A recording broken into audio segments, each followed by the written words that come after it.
How many times have you ever said yes to doing something you don't want to do? My rule is I never say yes on the phone. I'll get back to you tomorrow. If I say it's my rule, nobody argues with me. You were a former intelligence agency employee. This was my dream job. I mean, I turned down a job paying 4 times as much to take this job. Well, we think with clarity. There's no class in university called Decision Making 101. It's a set of skills that you learn. And so I started sort of following people around the organization and sitting in on meetings that I wasn't invited to. So often people just do the bare minimum. You want to surround yourself with people who have unreasonable standards because then you adopt those standards. So you have a paid for community. I think we have one of the longest running paid for memberships on the internet. And I run one of the most popular personal newsletters in the world, and we have about 850,000 subscribers. If you do what everybody else is doing, you're going to get the same results everybody else gets.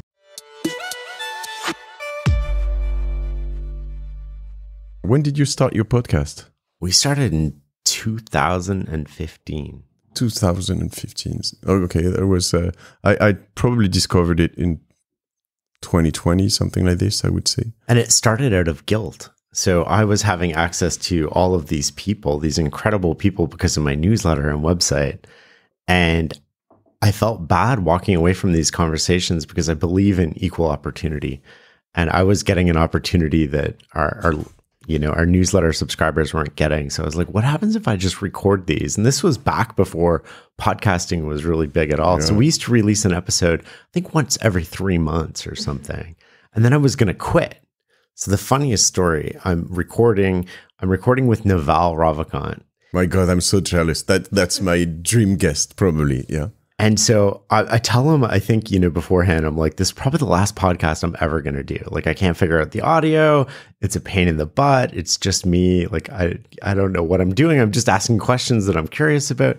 And after we recorded it, I texted him and I was like, it'll be up, next week. And I think he just replied saying that will not be the last podcast you ever do. And then I think we have over 25 million downloads on that one episode. My God, just that one. Naval is just such a person, right? I mean, I think he released an episode recently on did you listen to it on what's his name? Chris. Chris, exactly. Yeah, I didn't listen to Chris it. Chris Williamson, is it? Yeah. And it had been like 5 years. He didn't record any podcast, probably. Totally. The previous one was with Joe Rogan, I think. I can't keep up with these podcasts though. So I created this little Python script the other day that sort of like downloads the audio, feeds it into AI, and just gives me a summary of the key takeaways from the podcast. Don't do that. Don't say that on my podcast, Shane. I can't That's keep the wrong up. idea. Don't do that, guys. There's too many good podcasts, and so translate them in 50 languages. Well, that's coming, right? Yeah. Soon, by the end of the year, you'll be able to watch on YouTube or something, and you'll hear my voice in your native language. If things happen well, I mean, this podcast will be with your own voice in French, actually, and my voice in French, but it's going to be translated for once. Yeah, that would be amazing. Yeah, that's what we're going to try. So Shane, yeah, actually, I know you. I discovered you through your newsletter, actually, Farnam Street. An old friend of mine, Nicolas Marc. He's actually a big guy at BNP. You know BNP, yeah, French bank, and very sharp. And so when he told me you should register to that newsletter, I started and I was like, yeah, okay. And then I don't know, I was hooked from the first time I read it. And but it took me quite a long time before I listened to your podcast. And so and plus it took me a long time before I read your first book, but that's your first book just by yourself, right? Yeah, that's the first one I read. But the fun fact is, before I read that, I didn't know you were a former intelligence agency, 3 letters, as you say it, intelligence agency employee. I had to read that. It took me years before I understood that. Yeah, it's a little bit of an unconventional background for sort of like getting into this space and what I do. And, for years I was operating anonymously on the internet because I wasn't allowed to have a public profile. So when the original website started, I wasn't allowed to have a name, a Facebook page, or anything. So it was anonymous. And it was one day my boss came into my office and he had this printout of an article. And he's like, you should read this. This guy's pretty good. And I looked down and I was like, oh God, that's me. And then I was like, I knew in that moment that I was just in so much trouble. And then I had to go to security and sort of confess that, I'd been running this anonymous website that at the time was read by, 20,000 people or something. And it got me in a lot of trouble. The interesting thing is that it blew your mind at some point that you discovered that it was read by mainly decision makers. Obviously, you tell me why, but a lot of traders, a lot of bankers. How comes? Well, when we first started, what I started doing, I was doing my MBA. I was trying to learn how to make better decisions because I wanted to apply those in an organization at work in an operational environment. So I was trying to learn the best of the outside world and bring that inside. And I quickly realized my MBA program wasn't going to help me very much. And so I started just digging in. I had access to all the academic journals. So I started digging into all the research on cognitive biases. And then I was sort of like reading Daniel Kahneman's, 60-page papers, and I was trying to make them useful in daily life. And so I would take his papers and then write a quick sort of summary online about what I'm learning, a compression, if you will. Okay. And then that was the OG version of Farnam Street. But the original website was 68131-1440.blogger.com. Oh my God. And somebody else has this website today. So if you go there, it's not mine anymore. But the idea behind that was nobody was going to type in a series of digits to sort of, read anything. And somehow Google picked up on it and it got in the search engines. So when you started searching for Daniel Kahneman or cognitive biases, and the people searching for that were really Wall Street at the time. And so that's how we ended up with a mainly Wall Street audience. Do you believe that if you didn't go to security, you would have been traced? I would have eventually been discovered. Yeah. Yeah. I mean, 100%. Well, no, I mean, I was covering my tracks, but I wasn't doing it like to the level that I could have done it. Right. But it was hard enough that most people couldn't figure it out. But there's also this weird law in Canada where you have to have an address on emails when they go out to a certain number of people. And so I had a PO box, and that's a dead giveaway, especially if there's a PO box in your city. Yeah, definitely. Yeah. Shane, before I ask you how do we make decision, how do we think with clarity, may I ask you to introduce yourself? My name is Shane Parrish. I wrote a book called Pensez avec clarité, or Clear Thinking in English. And I run the Knowledge Project podcast. I run a firm called Cyrus Partners that does investing. And I run one of the most popular personal newsletters in the world, which is called Brain Food. It comes out every Sunday. And we have about 850,000 subscribers. Probably actually at some point, 800,000. Probably at some point I was thinking you inspired me for sending my newsletter on Sunday, because I believe Sunday is a good day because people are hassled. I mean, they don't have so many newsletters in their inbox, right? Well, not when we started, not back in the day, but now it's everybody's got a newsletter, just like everybody has a podcast now. Yeah. But I mean, on the Sunday is a good day, right? That was the day. Yeah. That was why we did Sundays. It's like it's peaceful. You're sort of more lazy. Fridays you're usually out late, so you wake up Saturday a little groggy. But Sundays is a bit different. So yeah. Nice. So you're originally from Canada. I am. Yeah. You're Canadian, actually. You still live in Canada, right? I do. I live in Ottawa. Ottawa. Did I read somewhere you were from Halifax, or? Yeah. Okay. From the Maritimes. I have been in Halifax just for a few days, but I've been in Moncton, New Brunswick. Have you ever been to Moncton? Yes, I've been to Moncton. Petitcodiac, all those cities. I was there for ice hockey when I was young. I loved it. I loved that. You played hockey? Yeah, I did play hockey. I was professional. What? Hockey. Yeah. This happens even in France. But yeah. So I've been playing in Canada, in Toronto, Hamilton. Yep. Nearby. Yeah. Nearby That's like big hockey town, Toronto, Hamilton. It's like a religion in Canada. Yeah, it was a religion to me, actually. And Canada was my Vatican, right? Probably. I loved that. I loved Canadians. I still do, but I think it's the easiest English accent to understand, I believe, for French people, isn't it? No?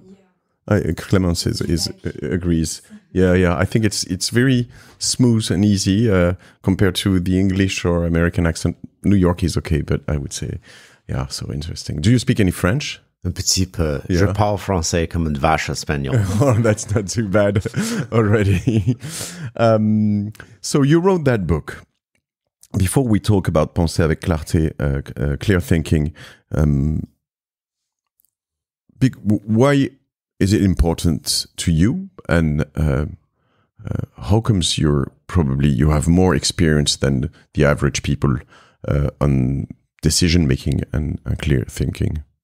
Well, the book was important to me because it's a synthesis of sort of my thinking and my work. And maybe I'll just take it one step back here. If you think about how we learn, the way that we learn is, in my mind, I call it the learning loop. We have an experience, and then we take that experience and we compress it through reflection. So we have an experience, we reflect on that experience, and then we create this compression.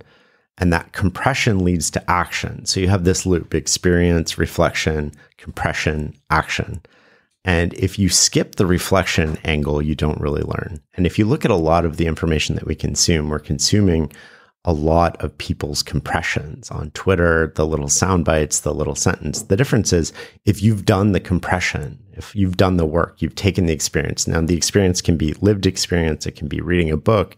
It can be a conversation. And you've done the reflection, then you can work backwards. You can go from the compression to the reflection to the experience. But you can't if you're just getting the compression. And so I wanted to take all this learning that I had done over 15 years that I thought was incredibly practical, but very different.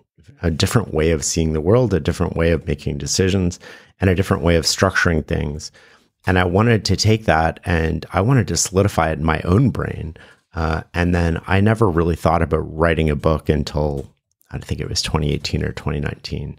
And I was like, well, maybe I'll turn this into a book, because I was always dabbling in sort of like writing these out for me. So I didn't forget them, because I had changed jobs and changed careers, and I was no longer sort of using them day to day in the way that I was before, in terms of like running a meeting or getting the best information out of people in a meeting or structuring decision making. And so I just wrote the book, and then I wanted to share it with the world after that, because I thought, okay, well, it's done now. And this was great and very helpful for me. And I shared it with a few friends, and they were like, this is amazing. It's very unlike any other decision-making book we've read. It's a lot more practical, and there's a lot of anecdotes in there that make it real, instead of what we typically get with thinking books or decision-making books, which is a very academic way of deciding. Yeah, it's true. And even so, you're talking about academic way of deciding, but the decision process isn't taught to many people. I mean, I don't really recall any course where you read like on your book and say, well, the decision making or the thinking should be done like this, or could be done like this, or is too often done like this. Like, I don't know, the ego part you talk about on your book is incredible. I mean, it happens so many times, and you're like, and it's going to happen to me so many times more, and I will not be looking at it the same way. You know what I'm saying? Well, one of the compressions when you think about ego is outcome over ego. And so how do we get the outcome we want, putting our ego aside, or wrap our ego up into the outcome if you want? But there's sort of we mentioned 4 defaults in the book, or I mentioned, I guess, that what you can have, these are situations where you tend not to think. And so the difference between us and animals is that we can reason before we respond, whereas animals are just purely reactive. And the idea behind the situations where we don't reason are, ego, emotion, like anger, inertia, and social. Like, how many times have you ever said yes to doing something you don't want to do? And I have, right? So many times. And so you're not consciously thinking about that in that moment, but you end up saying yes to something you don't want to do, whether it's a boss, a colleague, a friend requests, a party or something like that. And you're not thinking. And so you end up in these situations that compound, and they add up in your life. They take away from your free time. They take away from your clarity. And they generally, like they just make life more difficult. And so how do we take those moments and think inside those moments? And what are the ways that we can do that? And traditional research is sort of like, well, you should recognize that you should say no. And that's not practical or possible. And maybe it works like 20% of the time and maybe it doesn't, but there's better tools available. And one of the tools in the book is sort of the concept of automatic rules. Yeah. And so I love the automatic rules. It's my religion. Yeah. Yeah. So I got this idea from Daniel Kahneman. I was in his penthouse after interviewing him, and his phone rang, and he's talking on the phone. And at the end of the call, he goes, my rule is I never say yes on the phone. I'll get back to you tomorrow. And then he hung up, and I was like, Danny, talk to me about this. Like, I've never heard you say this publicly. And he's like, all these people, they just want me to like review their book, or they want me to come talk. And I always used to say yes. And then when the day came, I would totally regret it and I wouldn't want to do it. So I created this rule that I wouldn't do it. And he's like, the weird thing about this is like, if I say it's my rule, nobody argues with me. Yeah. But if I say, you know what, I can't on that day, now it's a negotiation. The negotiation is over what day. But he's like, if I say it's a rule, nobody pushes back at all. You don't negotiate with rules. Yeah, definitely. We don't negotiate with rules. And then other people don't negotiate with our rules because we've been taught our whole life to follow rules. And so if you create a rule in your head, you actually override your subconscious mind and you can get your desire. You can change your desired outcome into your default one. And it's super interesting to think about it that way, because if you create a rule for the things that you want to do, your desired behaviors, they become your defaults. If your rule is, I want to work out every day, then you're going to work out every day. Now, the scope or duration of that workout might change, but you're going to go, because the negotiation in your head isn't, should I work out today? It's, what does my workout look like today? And that was the thing. I walked away from that and I was like, Danny, this is the most powerful thing you've ever done. Like, what other rules do you have? And he's like, none. And I was like, this is like better than your Nobel Prize. This is really useful for people in a way that overrides your unconscious, subconscious brain. And so I went back and I was like, I want to be healthy. I tell myself that I work out 3 days a week. I went to the gym. I got this printout. And I was like, how many days have I missed? And I sort of correlated it with travel. And on average, I was going like 1.25 days or 1.4 days a week instead of 3. And what happens was I was starting to notice myself. And on Sunday, I'd be like, oh, I got to work out tomorrow, but I have a really busy day. So I'd wake up on Monday and I'd be like, I'm not going to work out today, but I'll do extra tomorrow. And I would start lying to myself in all these ways that we lie to ourselves to avoid something painful in the moment, in the short term anyway.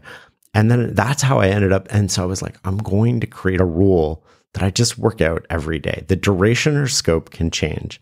Maybe I go to the gym, I just do squats. Maybe I go for a little run. Maybe I just do a workout in a hotel room, which is what I did this morning. But I will work out every day. And then I think I've missed maybe 5 days since then. Check. That's what I'm doing every fucking day. I mean, every day. If I'm not running, I do run a lot, but it will be like at least in my room in the hotel, like last week in Annecy, in south of France. But and I believe it's interesting because it changed my life. These automatic rules, because sometimes when we work as a team here, we see ourselves as a bit chaotic, right? Because when we're out of those rules, it's a big mess. Yeah. But we like it that way. But the thing is that we have so many rules. I mean, we record like Tuesday mornings, Thursday mornings on Génération with yourself. And I have so many slots, so many rules, so many things that then the rest is freedom, right? And it's quite interesting. It's freeing, right? You don't have to think about it. I mean, one of my rules is that I don't have meetings in the morning, with the exception of sort of like when I'm traveling or doing interviews or something. So at home, from whenever I wake up until 12, there's nothing on my calendar at all. And that rule sounds super silly, but that's when I do my creative work. That's when I do anything hard.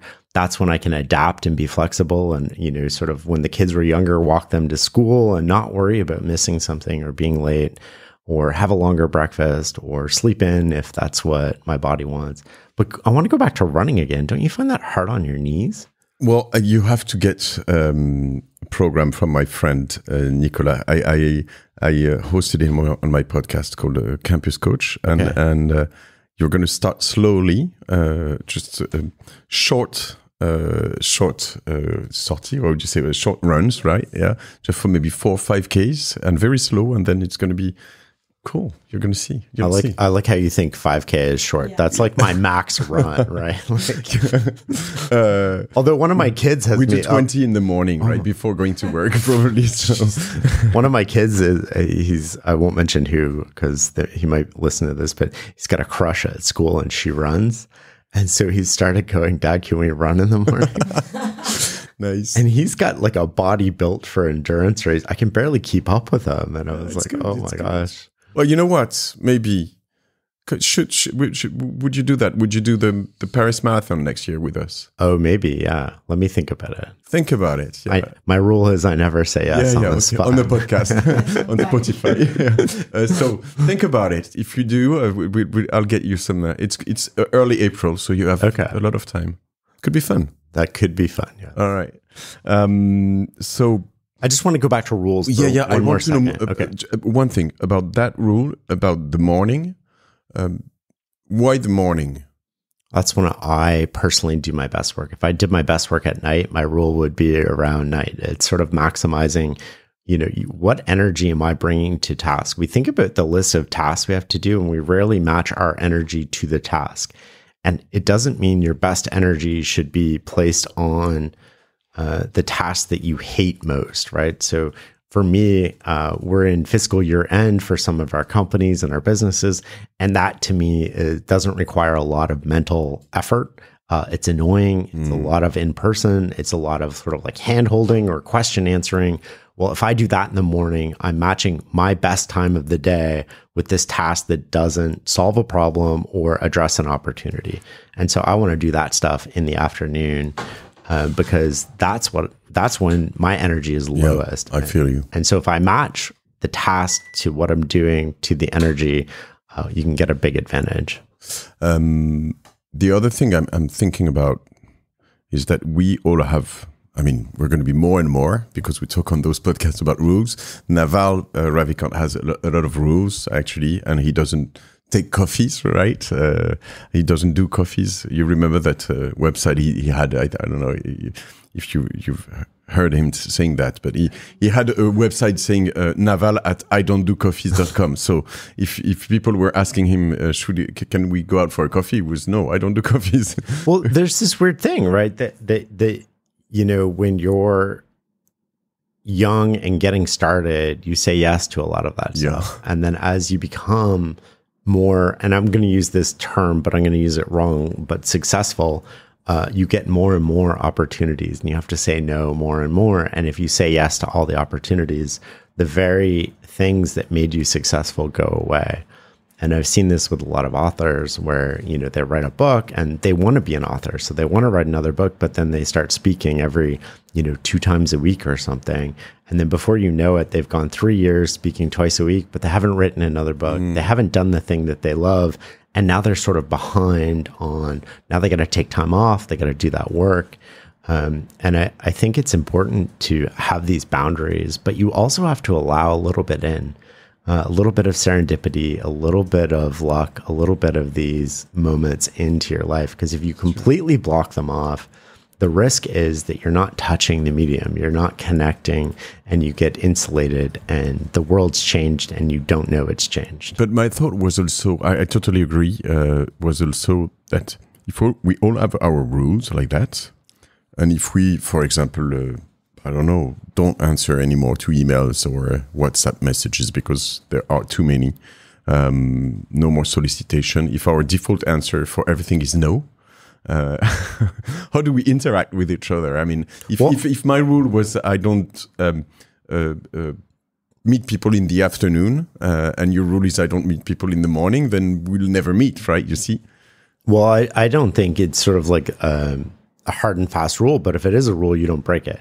If it's a principle, then you know the exceptions to that. And obviously there's exceptions to every sort of situation. You just can't have them frequently. You recorded with Ray Dalio, right? You know him. Yeah. All of those guys, I'm jealous. Daniel Cunningham, I will not record with him, unfortunately, but Ray Dalio also, with his principles, are very inspiring too. Maybe you could use AI to record with Danny. Yeah, interesting. That everybody could do that actually, but yeah, interesting.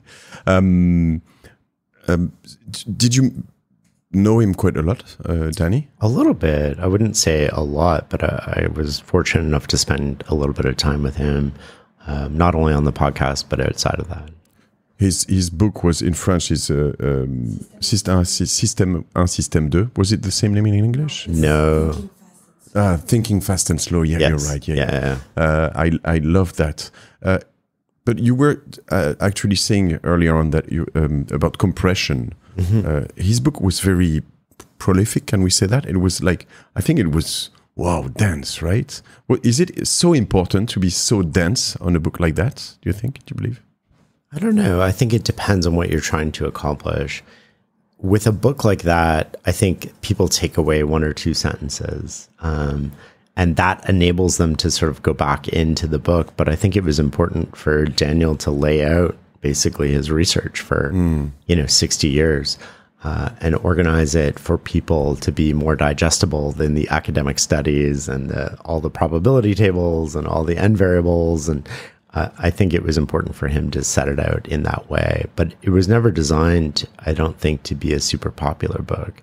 And it became one, which is really interesting. But actually, it did let me do my own compressions at the end, right? Right. But it fascinates me because when I'm talking to him, and I talk to him quite a bit about this, is cognitive biases are great at determining why we made a mistake in the past, but they're not great at preventing us from making a mistake in the future. Knowledge of them doesn't actually improve our ability to make decisions. If you do know your own cognitive bias, you won't improve your decision making in the future. Not without a computer assisted technology.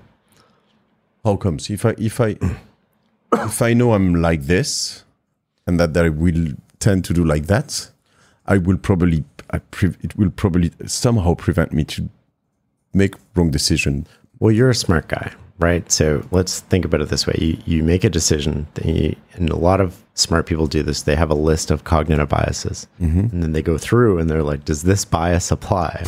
But because you're so smart, you're like, overconfident? No, that doesn't apply here.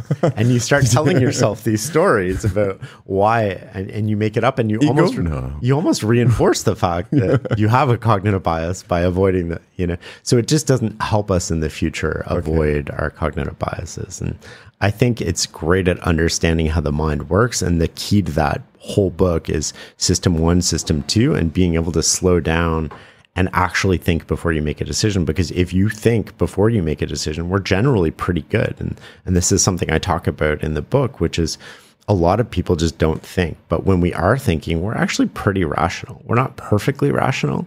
But if you think about the big decisions, like who to marry and where to live or what job to take, these are decisions that we think through. We're generally pretty good at those decisions. We might make them wrong, but we're in system 2, right? We're thinking in those moments. The system 1, when we're automatic, when we're just responsive, that's when we get in trouble. But what Daniel didn't do that I think we've later come up with are ways to take that and make it practical for people to use. So instead of saying system 1 and system 2, how can that improve my decision making? Well, we have an idea in the book, which is you just take out a sheet of paper and write down your decision. And the act of writing out your decision immediately flips you from system 1 to system 2. Yeah. And so it's a practical tool to actually get you to slow down and think and process information. And then my idea is sort of, you write it out, you leave it there overnight, you read it in the morning, and if it still makes sense, then that's a great decision. And if it doesn't make sense, you know where to go for more information or what to do.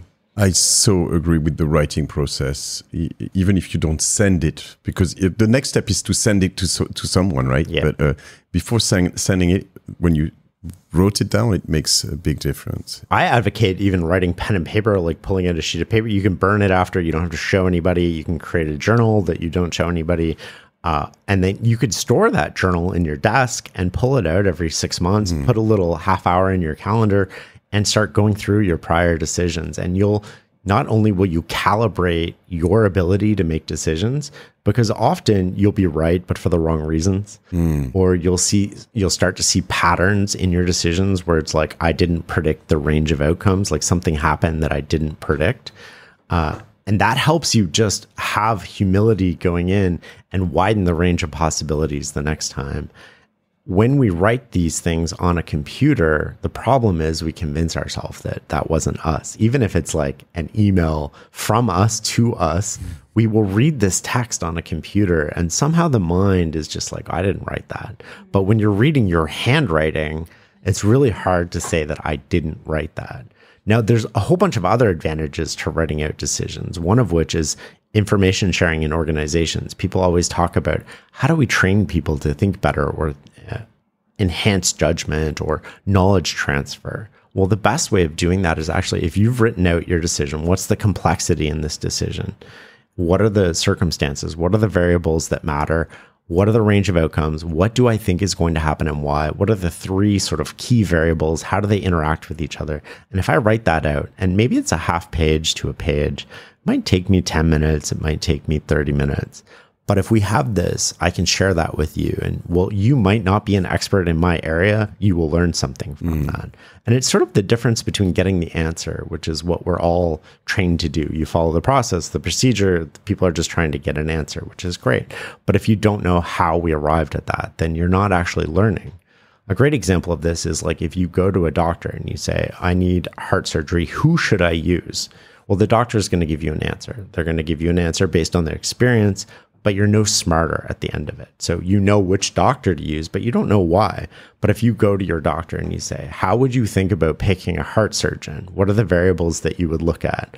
Well, if I go to 2 or 3 doctors and they all mention the same variables, now I've learned something. Like those variables are probably really important. Doesn't make me a doctor, doesn't make me an expert, but it makes me more knowledgeable. And if I ever had to choose a doctor in the future without any information, I have a better set of references.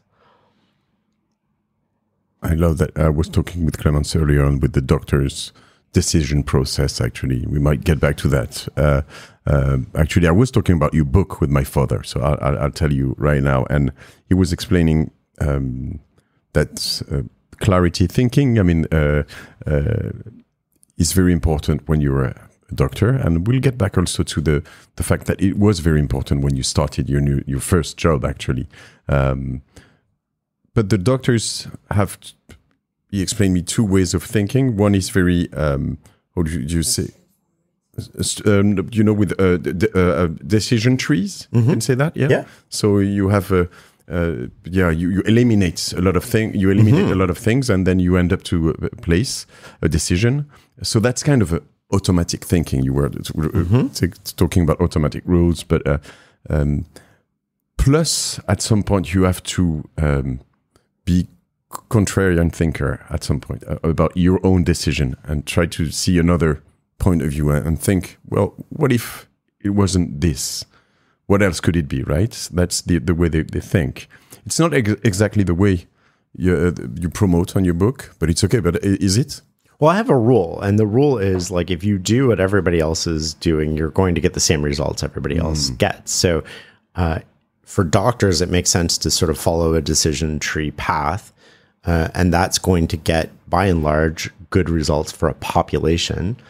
Maybe not good individual results, but good results for n number of people going through a system that has to be efficient, organized, and it's not going to work for everybody.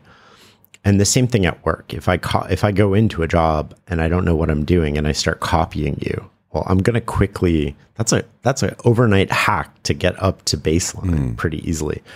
But that's where you're going to stay. And it's sort of like driving a car. A lot of us get into a scenario where we stop getting better. So let's say I get into an organization, I copy you, and now all of a sudden I get up to this average level, but I stop getting better. And the real advantage comes from creating advantageous divergence, which is I have to deviate from what everybody else is doing, and I have to be right. So I have to be contrarian, but I also have to be correct, because it's not enough to be contrarian and wrong. You have to be contrarian and correct. And that's where the real sort of advantage lies, or contrast with other people. Actually, that was what I was reading yesterday night, I think. Yeah. Most of the time you think, in your book you were saying, and it's not so far, you said you have to get two good ways, probably, in a decision-making process, and a third one that is probably totally WTF, but that you have to dig in, right? Yeah. To dig into. Let's get back to the rules, because I think the automatic rules, you didn't finish what you were saying. One of my questions was, what are the other rules you have? Because you told us about the morning, about the gym. What else? How many do you have? Well, I think you can have about plus or minus 1 from 5 at any time. But once you've done them so often, they just become ingrained. Like you don't consciously think about, I record on Tuesdays. Yeah. So it requires no brain power. But when you're starting, it's a rule, and you sort of have to like emphasize that it's a rule.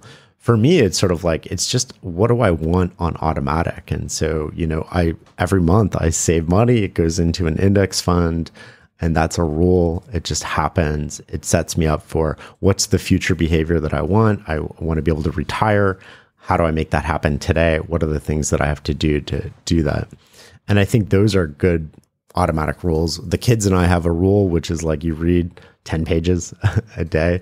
One of my children has no problem with that. And one of my children, it's a bit of a struggle, but it's sort of a rule, and everybody just treats it as a rule. And once I implemented it when they were younger as a rule, nobody argues with it at all. So it's great. Yeah. And then the other thing, it's not sort of a rule. Oh, sorry. No, I was thinking about my rule with my kids is we have pizza on Sunday nights. So it's not that cool, We don't read every day. That's awesome. But it's what's interesting. The thing I actually, which is interesting, is that Eli, my second one. I mean, you don't play with those rules, right? I mean, if it's Sunday, like it's gonna be pizza. Yeah, there is no fucking words anything else, right? So not going to be pasta. It's not going to be sushi. It's going to be pizza, right? The mindset you're talking about is interesting, because you don't play with the rules. Well, so just pick one thing. And I mean, if you're listening to this, it's really easy for me to say my rules or you to say your rules, but it's like, what's one thing that I want to accomplish? And then what would be a rule that would make that more likely to happen? And so if I want to lose weight or get healthier, the rule might be I don't eat dessert, or the rule might be I don't eat after 7 p.m. And that rule now becomes that rule, not in France. Yeah, no. 7 p.m. is definitely not. You guys haven't even started dinner. We're still at work. So like that rule is just sort of designed to help me accomplish the thing that I want to accomplish. But if you think about what's one thing you want to accomplish, how do I do that? Yeah, definitely. No, I was actually thinking about desserts, for example, or because in France we have like the typical meal is very framework. Like it's appetizer, breakfast, lunch, dinner. And then you have 3 courses normally, and normally you have an appetizer, you say entrance, a main course, and dessert. Yes, and it goes in a certain order. And sometimes you can have cheese in between the main course and the dessert. But it's a lot, so you have to get those rules if you don't want to go too far. Totally. One thing I've noticed just on the food thing, maybe you can explain this to me. When people walk out of a boulangerie, they always pull the end of the baguette and they eat it. Is this for example, this should be a rule? Yeah, because it's too good. Even if it's warm, you cannot not do that. I mean, if the bread is warm out of the boulangerie, you cannot. Yeah, it's impossible. But see, that's a rule. You have to get with my family. We do have that rule. It's interesting. It's probably unwritten, but we don't touch it anymore, because if we do it, then the whole baguette's gone. Yeah, before we get home, right? So you have to get to make it. But I stood on the corner yesterday for a good 10 minutes, and I was just like watching people do this, and it's like 90% of people do it. Very so I, of course, walked in, bought a baguette, and like pulled off the end. I was like, I could live in Paris now. This is amazing. Yeah, as far as we don't do that with wine, right? One thing that, so anything else on rules, automatic rules? No, I think it's to me it's really mind blowing. I mean, something we have to do, and the earlier it has to be very conscious. But in life, you do that, as you were saying. Actually, the savings, but it can be on a master plan, right? Where do I want to go? Do I want to run a marathon, a 100K trail? Then what do I have to do and what are my new rules, right? Do you change? What was your most recent rule? Just 3 big projects at once instead of trying to do 5. And it helps me focus, but it's like I can only work on 3. So I say no to everything else until one of those 3, either I kill it or it's done. And I find that that's a really helpful way to go about focusing my time. But it's a rule, right? And the rule makes it so that I can't break it, because otherwise things sneak into... Because focus and priorities really matters a lot. And if you were to take a random person and be like, what are your priorities? You would notice there's probably like 20 of them, which means there's none of them.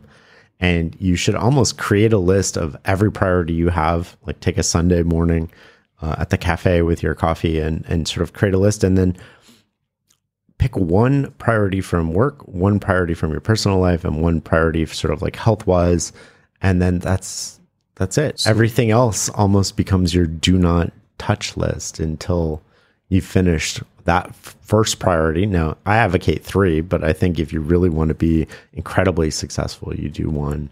And then you take the time in the afternoon, maybe like an hour or 2, to do the table stakes stuff, the stuff you have to do that doesn't really contribute to that project. But sort of like you have to show up, you have to go to these meetings, you have to do this, and sort of like you just have to do that stuff. But how do I maximize my time and energy towards this one project? If you think about 100 units of energy in the day, how much of that is scattered against things that aren't really priorities for us, or scattered across too many different priorities? But when you say 3 projects, that means 3 mixing personal and professional life? I mean, I try to pick 3 work projects. I mean, the only priority in my life that's personal is my kids and my family. And so that's it. Everything else is a distant second to that.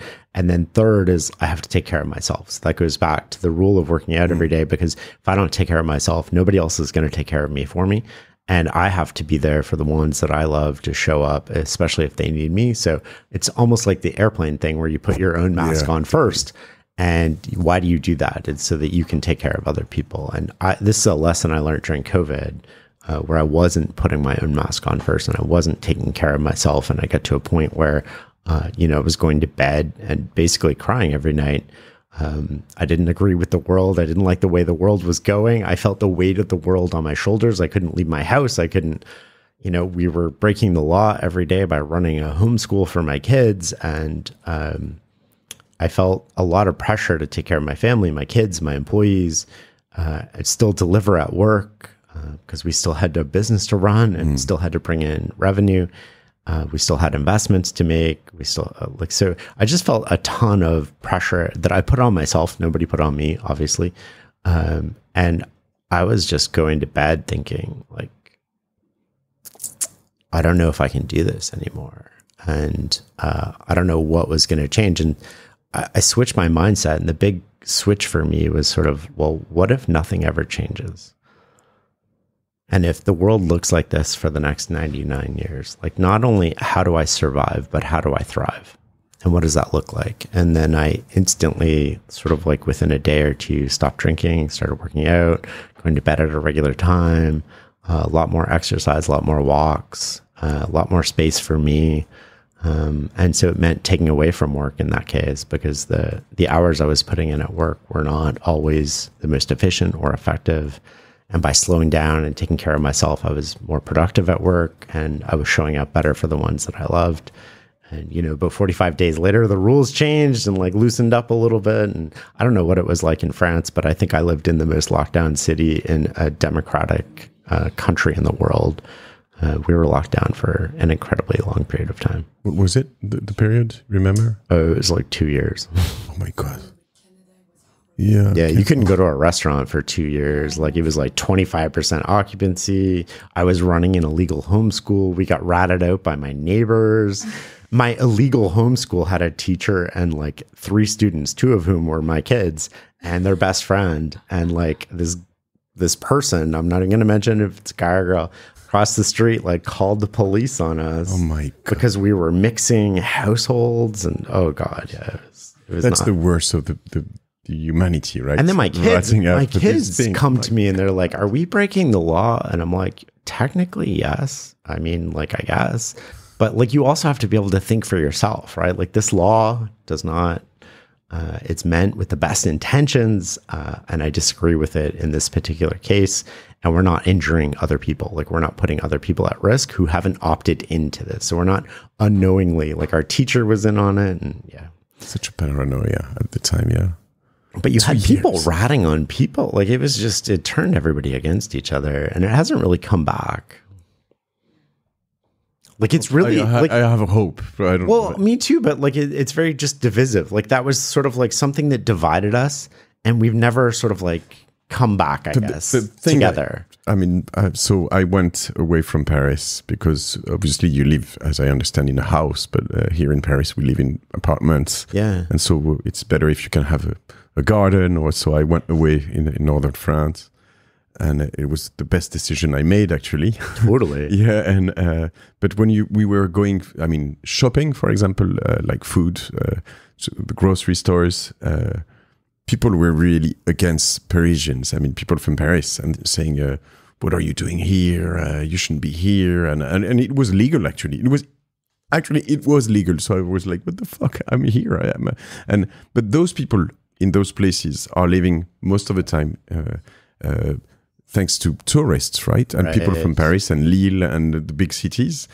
And I don't know if it's their real them that came out at the moment. Yeah. They kind of hated us. And you're like, what the fuck? I mean, normally you were my friend, right? It was weird. Well, it's a great exercise in thinking under uncertainty. And you could gauge a lot about people based on how they thought about uncertainty. Not only maybe if we define this into two periods, sort of like the first 3 to 6 months when we really didn't know much, and then post 6 months where we had a lot more data around it. How did people think, and how do they think about uncertainty? And were they thinking, or were they just sort of taking guidance and talking points from somebody else and not thinking on their own about them?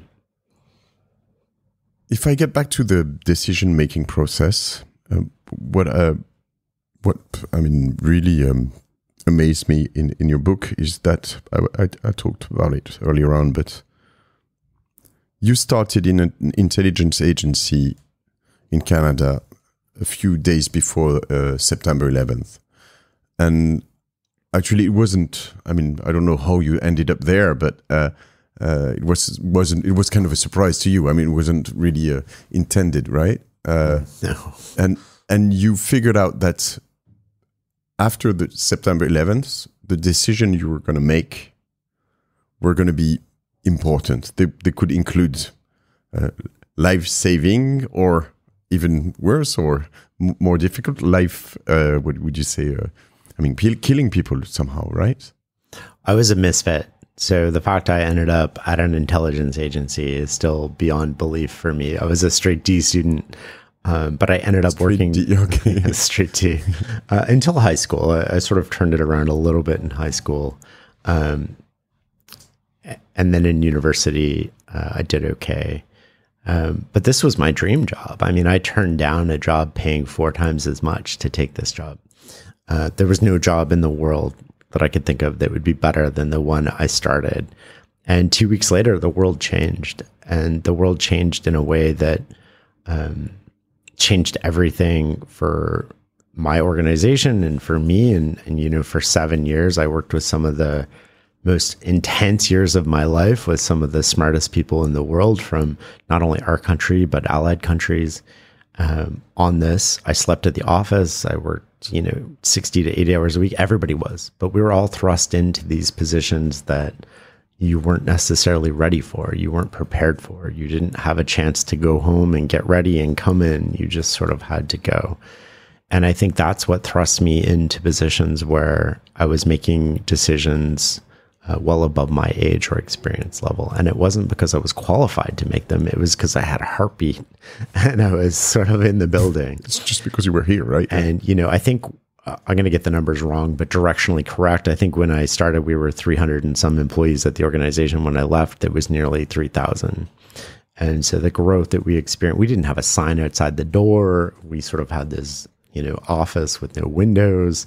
And within a month, there's this big sign out the door. We've been around since the 1940s. We've always been here. And it was a very different time. And it was one of the most incredible experiences of my life was the 15 years that I worked there. But I was trying to figure out how to make decisions. I mean, this is sort of it. You're thrown into these roles where you're making decisions that affect you, and they affect your team, and they affect your country, and they affect other countries, and they affect people whose lives are at risk. And how do you make those decisions? There's no class in university called Decision Making 101. It's a set of skills that you learn. And so I started sort of following people around the organization and sitting on meetings that I wasn't invited to. This is back when, like, because we were so small, everybody's calendar was open. You know, you'd think we'd have better security, but not at the time. And so you could just pop up like, oh, where's the big boss today? And I'd go sit in the back of the meeting room against the wall. And, you know, rarely would I ever get kicked out at the time. And I was just trying to figure out, like, what do these people know about making decision-making or making decisions that I don't know? And what can I learn from them and apply at my level? If this is my job and my craft, then how do I get to be good at it? And Canadians deserve me to try to get better at it. And then that proved, you know, I would say relatively unsuccessful. And then that led to the MBA. And then the MBA led to Charlie Munger and sort of going outside of academia. So it was first inside the organization, then it was academia, and then it was practical decision making from people who consistently make above average decisions based on outcomes. Do you reckon people were responsible about decision making in your agency? I mean, oh, of course. I mean, we were all doing the best we could, given the information. Intelligence agencies, by nature, you're dealing with a lot of uncertainty. You're dealing with a fast-paced environment. If you expect those people, no matter how smart they are, to get every decision correct, you're in for a surprise. Because, I mean, you talk about those four things. I had a few of them being right, social pressure, inertia, and ego. So ego, emotion. Yeah, emotion. Yeah, that was because ego is being right. If, for example, I don't put myself in a meeting in an agency like this, or I mean, have you ever worked in the corporate world? I mean, no. Okay. Well, I've worked with organizations, but never in them. But this happened like so many times. Like you have like a boss or something, and then the ego, the being right part is like just, you know, so big. I mean, it's just like you get like people fighting, maybe the client, and then you've got the boss, and then you get another contractor, and then like, what the fuck, guys? I mean, are we going into the same direction? This never happens in those. I mean, in this kind of organization, do you believe? I think it happens more now. I'm not inside, so I can't tell you what's happening. My guess would be that it happens a little bit more now. When I was there, it was so mission focused that it was really hard for that stuff to crop in. But as you grow in bureaucracy and size, and the talent density might change, and when that changes, a lot of people cling on to. I mean, we had people like that who are like, you know, I've been here 30 years and this is how it's done. And it's like, well, this is an interesting thing, right? So if you want to learn how to do something at work, you want to go to the person who just finished doing that, not the person who did it 30 years ago. And why? Because the environment's totally different. And, you know, we were dealing with internet, which is something that nobody who had been there more than 10 years had dealt with en masse. And so you have to think, like, where do I get the best sources of information for what I'm trying to accomplish? And it's somebody who's been there 30 years can give me perspective, but they're not going to teach me skill most of the time. Now, that's a generalization, but I would say it applies. Yeah, it's true. It's even more true those days, yeah. I think. But you want both. You want somebody who just did it because you want them to teach you and you want to learn from them. And then you want the wisdom that comes from that 35 years, the different level in the organization sort of perspective, the history, the context, the 30,000 foot view versus the 10-foot view. You want to mix it. The best people mix both of those things. Because you were in computer science, right? I did my undergrad in computer science, and then I did an MBA. Because sometimes I remember, I believe it was terrorists, not drug dealers, but at this time, all of the agencies were trying to track the messages, the emails and stuff like this. And they were talking on drafts on Gmail. Mm-hmm. You remember that? No? I remember reading about that. I can't comment on anything. Yeah, okay. But it was incredible. I mean, they wouldn't even send the emails. So they would just log in on the same email account and just write drafts. So you have to find that. I mean, it's a trick, it's a hack, but it's pretty smart, right? Inertia, social pressure. The social pressure part is very important. And I think so in your book, you talk about, just social for one way, because I want to talk about social in the context of an organization that a lot of people might relate to and how it manifests itself. So a lot of meetings happen in large organizations, and I've been a part of these meetings in intelligence agencies and working for other people. And what ends up happening is you go to this meeting and you might have 5 or 6 people in it, and maybe there was a 2 or 3 page brief to read before. Yeah. And so people come to the meeting, and what do? The social signaling that I've done the work. I deserve to be in the room. So what does everybody do? They spend the first 20 minutes of the meeting basically paraphrasing this 3-page document in their own words, and then the next person does the same thing. And so you've wasted all this time, but acquired no actual information. So one of the little hacks or tricks, if you will, that I developed to get out of this, to use the social signaling, but to my advantage was I changed it from, I only want to know your perspective that nobody else in the room has. What do you know about this that nobody else knows? And it really changes. If you want to talk, you want to contribute, you want to add value to the meeting. Well, now you have to tell me your particular view into this situation. Why that's important is, I'll come back to in a sec. So when people do that, it's high density of information. And why is that important? Well, the source of all bad decision-making is blind spots. We don't know something. We can't see something. And sometimes it's seeable and sometimes it's not seeable. But our job as decision makers is to try to eliminate or reduce the number of blind spots. So if I'm playing poker, or the 3 of us are playing poker, and I sort of like get to see your hand and I get to see your hand, how often am I going to play my hand wrong? I'm never going to play it wrong. I might not win, but I'm never going to play it wrong because I have full information. I have no blind spots, but you can't see my hand. So you have a blind spot. And I think it's really important to try to look at the world through these different lenses, whether they're mental models in terms of ideas or concepts, or they're people in the organization. So who's closest to the problem? What do they see into it? What do my colleagues see into it? What does marketing think of what finance is doing? It doesn't mean that they're correct, but you sort of have to suspend belief. It's kind of like running a podcast. You don't have to agree with your guest, but you want to see the world through your guest's eyes. You want to see what they see, think what they think, and smell what they smell. Now, that doesn't mean you agree with it, but if you suspend your judgment of that, I walk away with a better picture, more information, 100%. And seeing things differently. And you want to do that inside of an organization because that allows you to reduce your blind spots. If I take this thing you can't comment on, but if the blind spot can be, what if they don't even send the messages? What if, because you're looking for messages that are going through and you don't find them. And at some point you're like, okay, maybe then you're going to look into the drafts or something like this. It's interesting.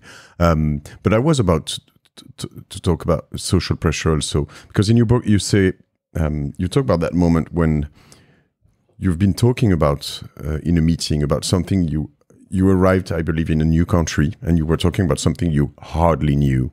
And then someone told you, here, Shane, that's not how we do. I mean, if you don't know really what you're talking about, you shut your mouth, right? And I'm going to expose you what happens. And the guy was really smart on the thing. Is that right? Yeah? Yeah, totally. I mean, I opened my mouth and tried to explain something with a level of sophistication of perhaps a 3-year-old.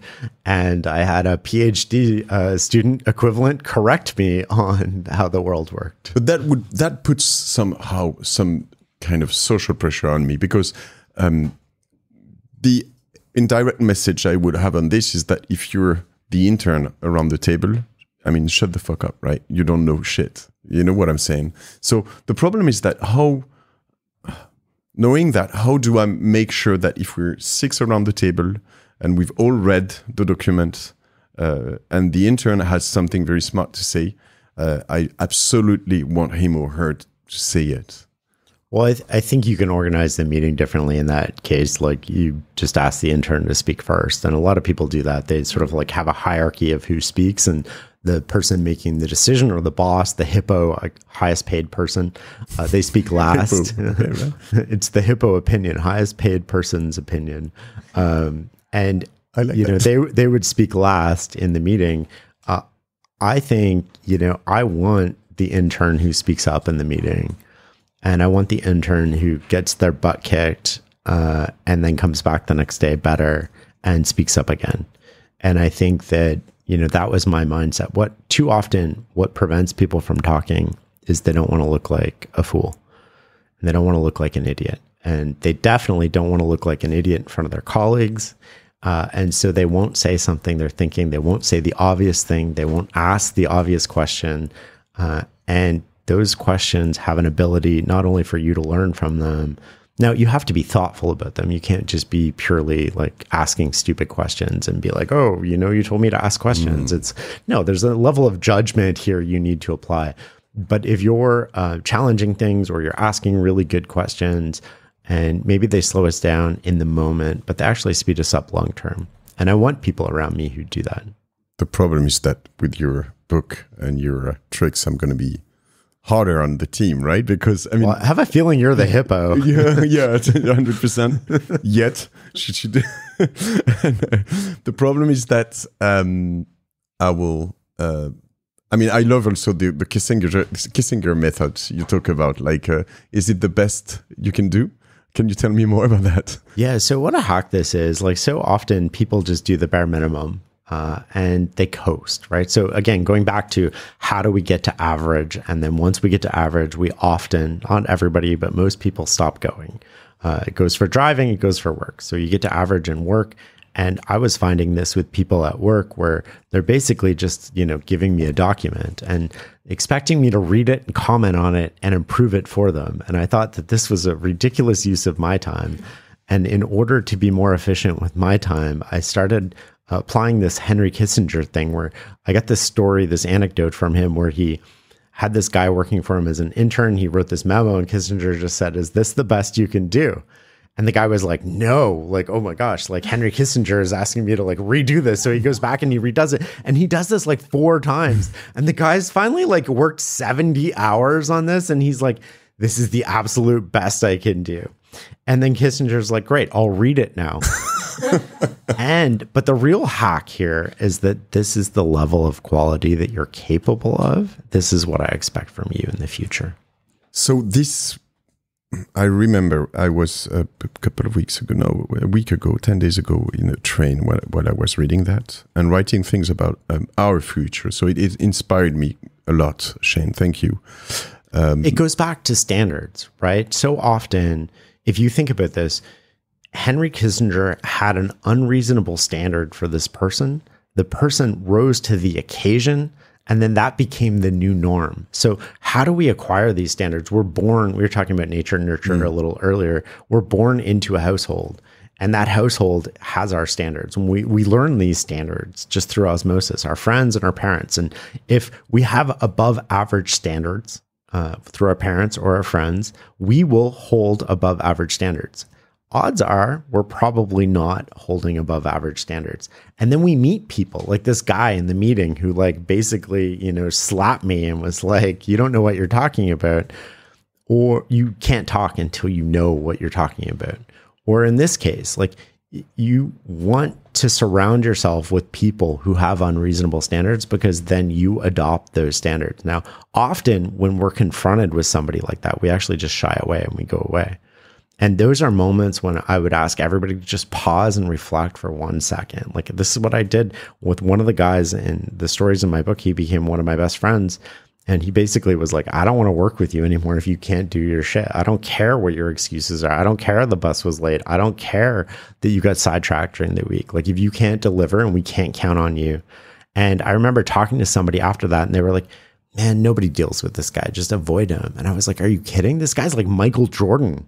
Like, his standard, he's like Kobe Bryant. Like, his standard is like way above mine. I don't want to avoid him. I want to hang out with him. Like, I want to breathe what he's breathing, and I want to like inhale and get better just beside him. And I think so often we just avoid people like that because they challenge us, and we don't want to be challenged. And that's actually what I wrote down. How do we get to average? That was your question. And then a lot of people on driving, on many things, average is okay. Well, you have to pick and choose, right? Yeah. Like, you don't want to be an expert at everything, but in everybody's life, there's something. I don't care about being an expert in handwriting. I mean, it's just I can handwrite and you can understand what I do. It doesn't have to be the nicest way. Oh, that's my call, actually. You're right. But everybody has something. For you, it's asking better questions, right? I want to be an expert at getting information out of people and being the best in the world at that. So I have this one niche, but for everybody, there's one or two or three things that I want to be really good at. And those are the things where I want to go deep. I want to have higher standards. Driving, no, I can be average. That's great. Where I don't have to drive at all. I can just Uber everywhere. Although Ubering in France is like crazy. Well, you have to get the taxi in France because they have like their lines, you know, so it goes much faster in Paris at least. Okay. That's the trick. You have to know. But yeah, actually, I wrote down, sometimes it's a bit of an obsession for probably us, I would say us, a lot of maybe podcaster, content creators, going above standards can be an obsession on many things, right? But that's what drives us and what makes the world better. But it also usually comes with a negative side too, right? So holding yourself to be a perfectionist or super high standards can be hard on the people you work with. It can be hard on your loved ones. It can be hard on you because you're constantly thinking about what you can do better. This goes for most entrepreneurs, but it's also in a way how greatness happens and how we get better at our craft and how we do things. So double-edged sword for you. To have this kind of obsession sometimes, maybe it's on your loved ones or on your. Yes, it's. I mean, I'm divorced, so I guess it's been hard on my loved ones. It's not hard on my kids, although I push them probably harder than I otherwise would because I do want them to grow up with unreasonable standards about what they're capable of and the level of work and work ethic that they can put into things. It's a lot of pressures. I mean, I do indirectly and love them and try to be the best that I can be.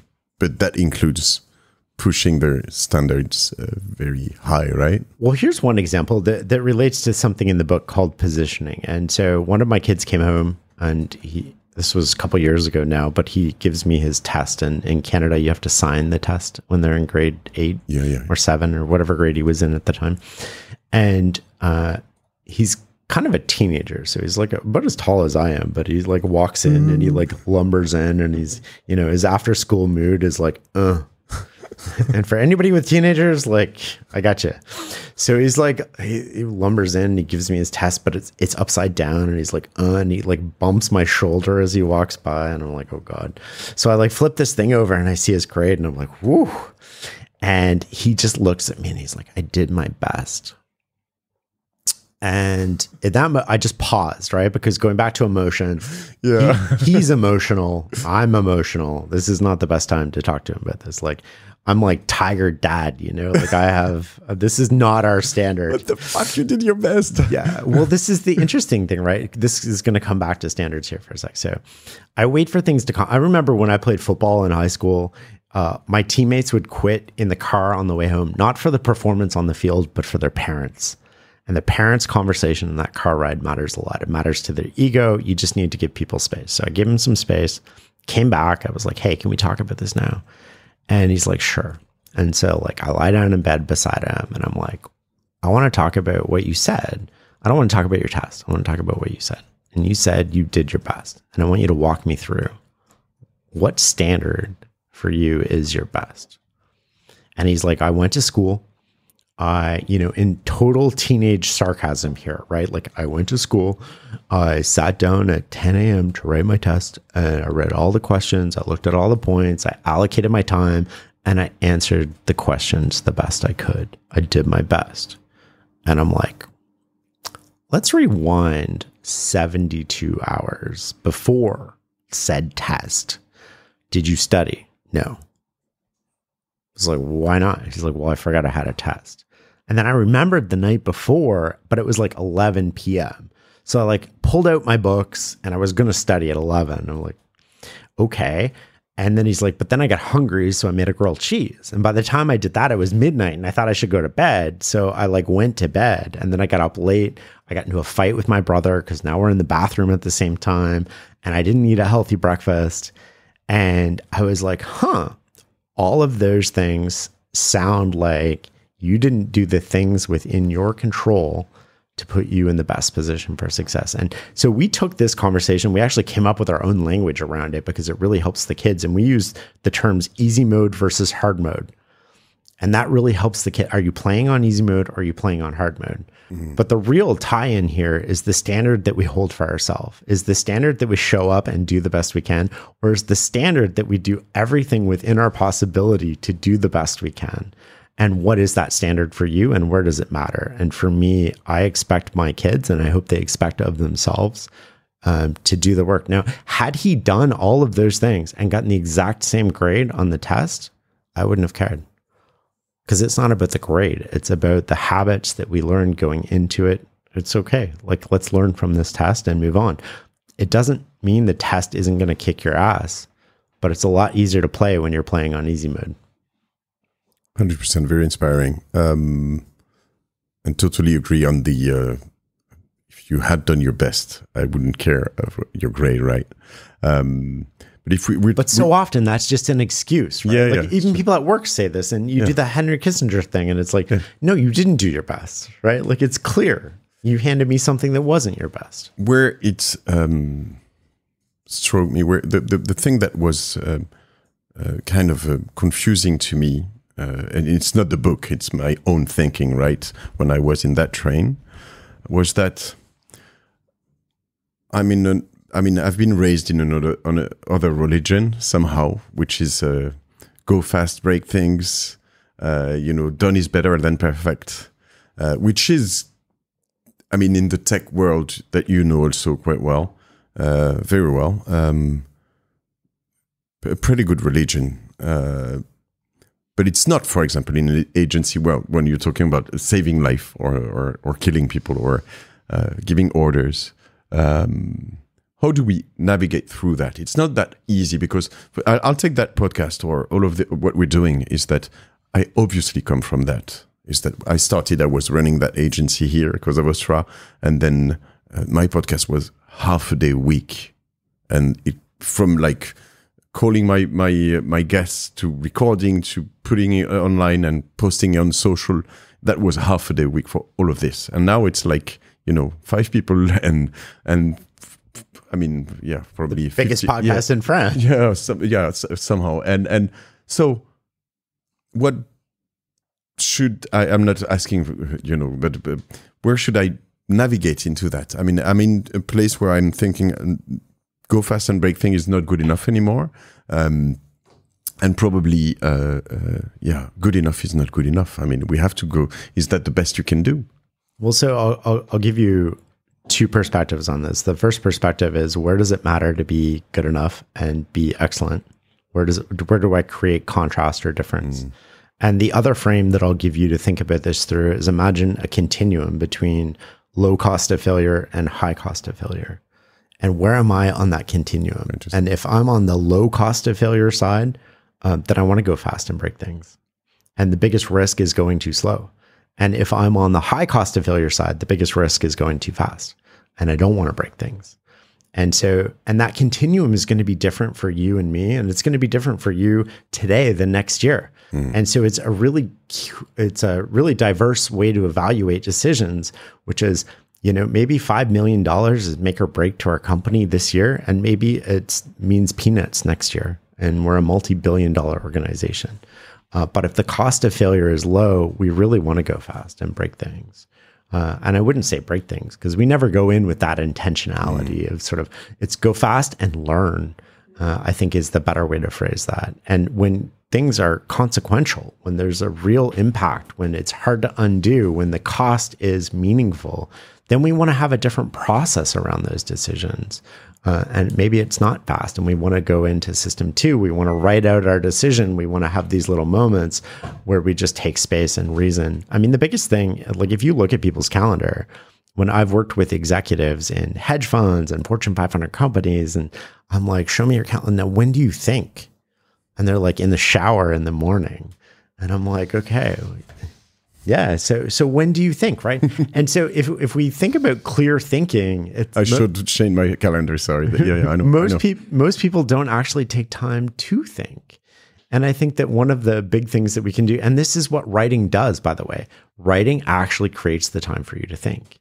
And it's this hack again. It's this one simple idea that allows you to make better decisions, to slow down, put yourself in system 2, and to actually think about what you know. The other one that I find for people who don't like writing that's really useful is before you make a decision, walk around the block and just think about the problem. And you're not allowed to think about anything else. You're not allowed to put your headphones in. And your idea with walking around, because some people it helps to have like a guided meditation around this. I imagine the problem as something 3-dimensional and I'm physically walking around it. What does it look like to me? What does it look like to my boss? What does it look like to my friend? What does it look like to all these different characters involved in this particular problem? Fantastic. And that allows me to eliminate my blind spots. And it's great for people who don't like writing, although I much prefer writing. And the first few times you'll do this, you'll find that after 30 seconds, your brain just wants to wander, just like meditation. And you have to pull yourself back. That's okay, but pull myself back to this. Can I make it around the block? Just thinking about the problem. I guarantee you will get back to your desk and you will have a different insight. You might make the same decision, but you will have a different level of insight and knowledge about the problem than you did when you left. Yeah. I love those frameworks. You can't go to the coffee machine in the office because somebody's going to talk to you and interrupt you. You have to like go outside and get out. One I had from a former, in France, we have those called RAID, which is the kind of anti-riot. It's not anti-riot, it's anti-terrorist or intervention team, right? From police or army. And he talked to me about the a way to think about negotiating, and his method was commune, intérêt commun. What was it? Les partagés, c'était ça, non? C'était pas exactement ça. C'était Laurent Combalbert. It was we're going to find it, but it was the idea was that you need to find what is your it was your what is your field, your objective? Yeah. What do you want? What does the counterpart want? Shared common goals? Goal, yeah, objectif commun partagé. Shared common goals, sorry about that. So what is their objective? And in between those, there is a room where you can find an agreement. And you have to think about this before meeting your counterpart, and you have to just explode that. Here is what I want. And I've been thinking, right, I mean, like your block, that's why I'm thinking about this. I've been thinking a lot about what I want. Here is what you want. And then you ask, do you agree with that? Is it what you want? Yes. And that's your bonds, right? You will never go above that, under that. And same for me. Here we have a zone that is shared, that is common. And now we're going to talk within that zone. Nowhere else. That's where we're at. And I think it's very interesting because now I'm trying, every time we have to negotiate something hard, I'm trying to get into that zone as fast as I can. But what you're doing is then you're thinking, right? So like the key is whatever the trick is, you're going into that going, okay, what does the other person want? Yeah. What do I want? And in that moment, you're automatically in system 2. And it goes into these moments where we are sort of thinking. I think a lot of the time we're just not thinking.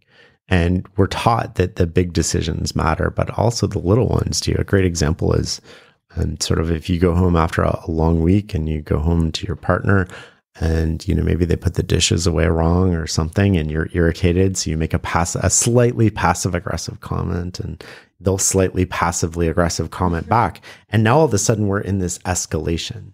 Now, if I tap either of you on the shoulder and I'm like, do you want to have a fight tonight? Do you want to fight over this? You're both going to say, no, not at all. This is crazy. But you're not thinking in that moment. And because you're not thinking, your whole weekend can be ruined because you didn't think in this one moment. And not only does it ruin your weekend and you have to spend a lot of time repairing with your partner, but it takes away from all these other projects, and it takes away from the things that you could be doing together. What's amazing that I didn't realize that much. So I have to say something for my defense before I go to the next step, is that on my agenda, there was something like this. So tomorrow, for example, Matt out. So I'm going to be out for a few hours. So I have time for thinking sometimes. But what's amazing is that... Are you a calendar person? Like, do you schedule everything?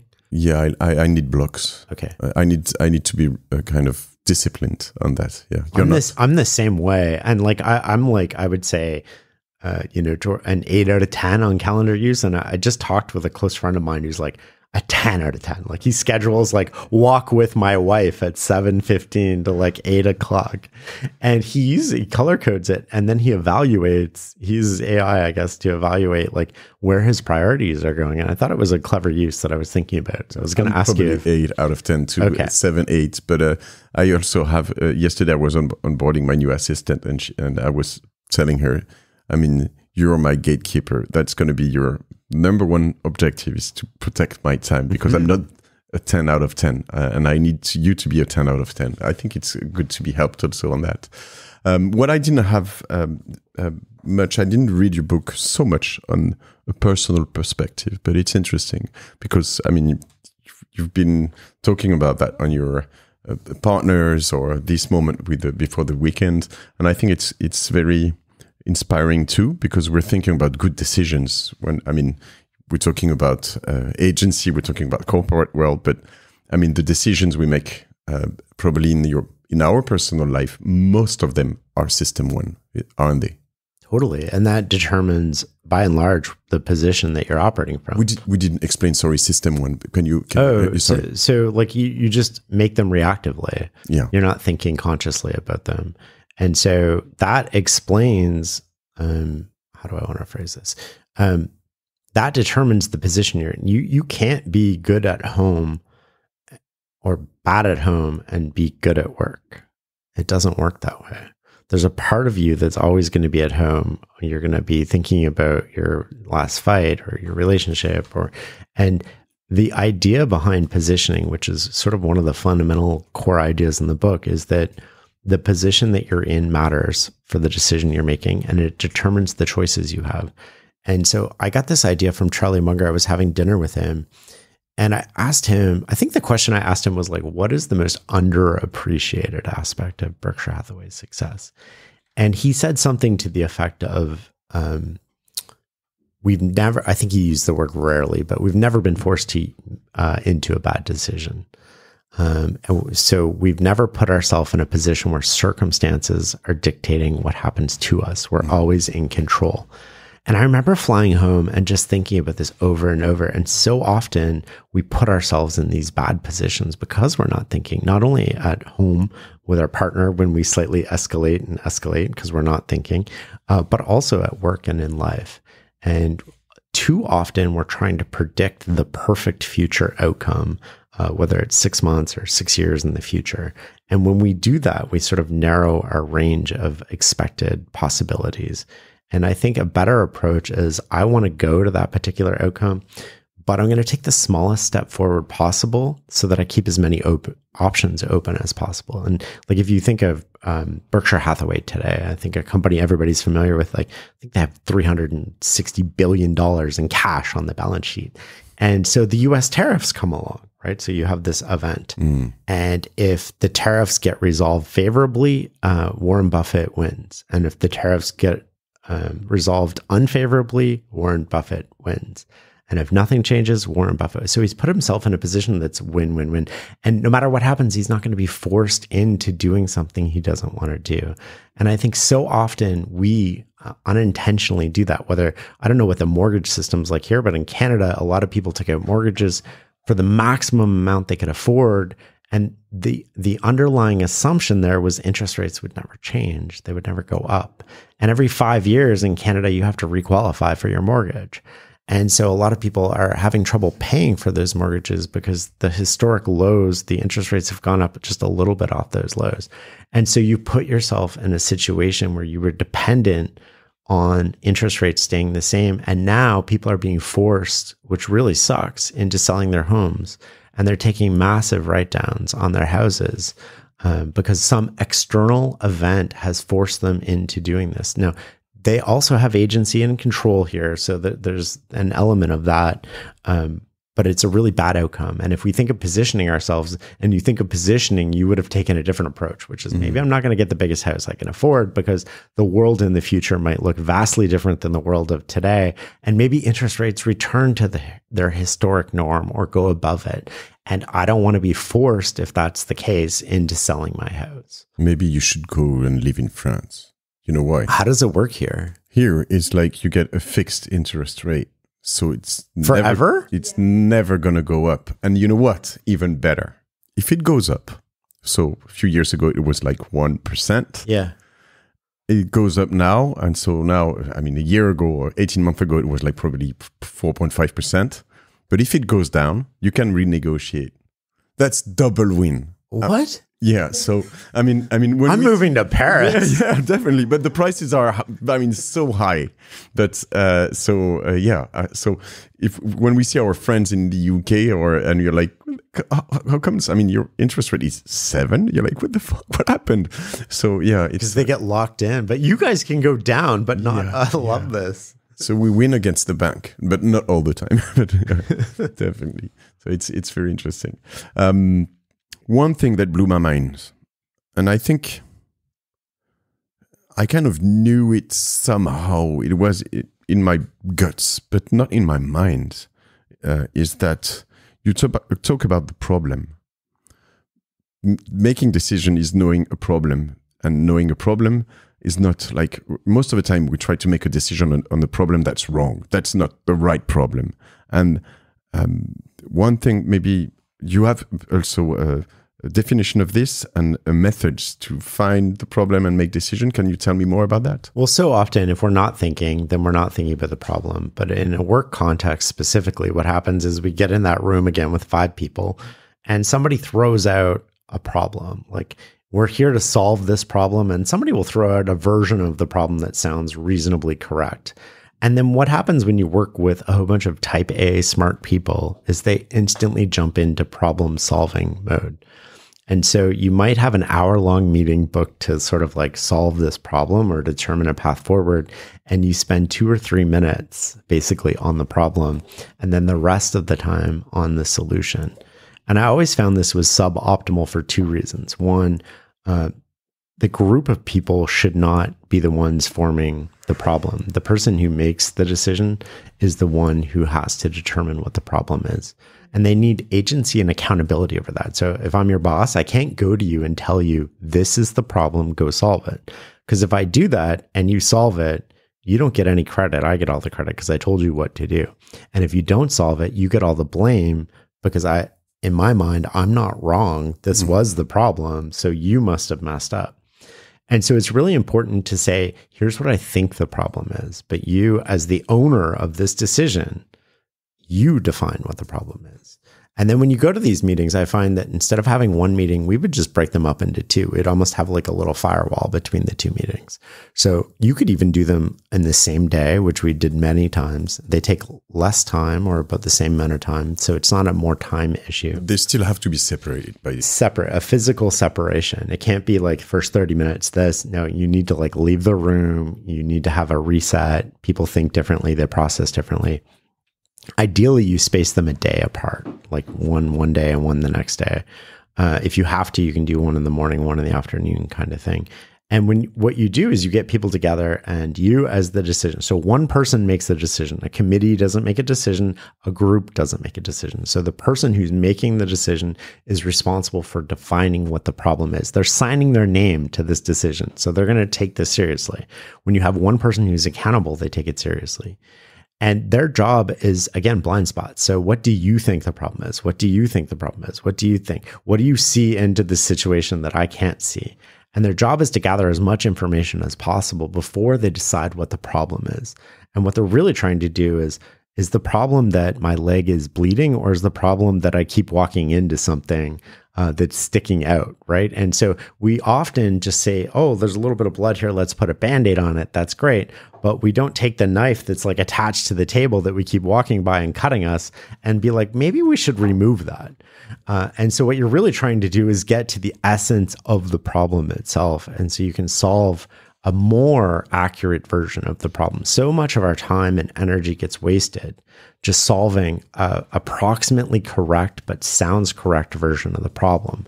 And then what do we do when we do that? We throw a dart at the wall and we go draw a bullseye around it. But it doesn't actually move us forward, and it doesn't sort of make the organization better.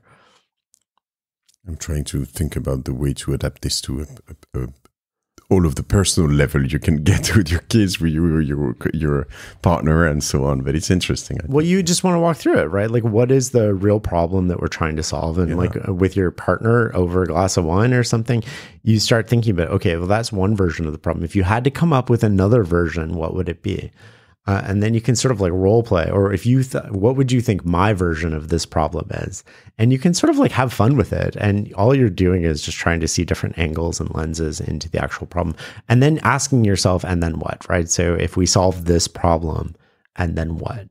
So if I put a Band-Aid on my leg and the answer is it stops bleeding, that's great. But if the problem is that I keep walking into that knife, well, that's not going to solve the problem. You know, in French, we have this expression saying putting a bandage on a wooden leg.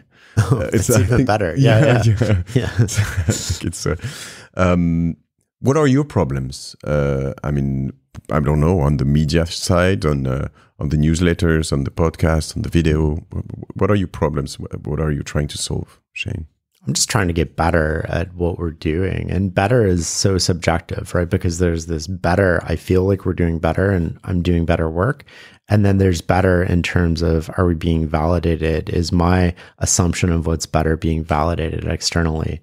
And then am I having fun? So we just started a podcast series called Outliers, which is on our main feed. And we just sort of like do research on people, and I sort of tell a story and the lessons that you can learn from them. All right. I read a lot of biographies, and I've been meaning to do this for years, and I'm just having a lot of fun with it, but we're experimenting again. So like I look like an idiot. You know, the first episode we did of that, I was like, oh, that's not good, but we're going to put it out there because I think so often we lose the ability to try new things as we become successful.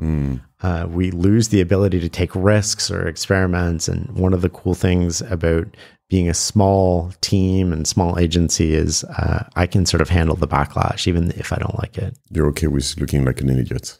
I'm not okay with it, but I'm willing to look like an idiot, right? And I think that prevents us from so much, right? You're never going to be a genius if you're never going to look like a genius if you aren't willing to look like an idiot. Because going back to what I said earlier about if you do what everybody else is doing, you're going to get the same results as everybody else. And if you want different results, you have to do something different. And by nature, when you do something different, you're going to look like an idiot. I remember talking to one general manager in the NBA, and we were talking about a particular player on his team. And he looked at me and he said, I can make this guy an all-star in like 6 months.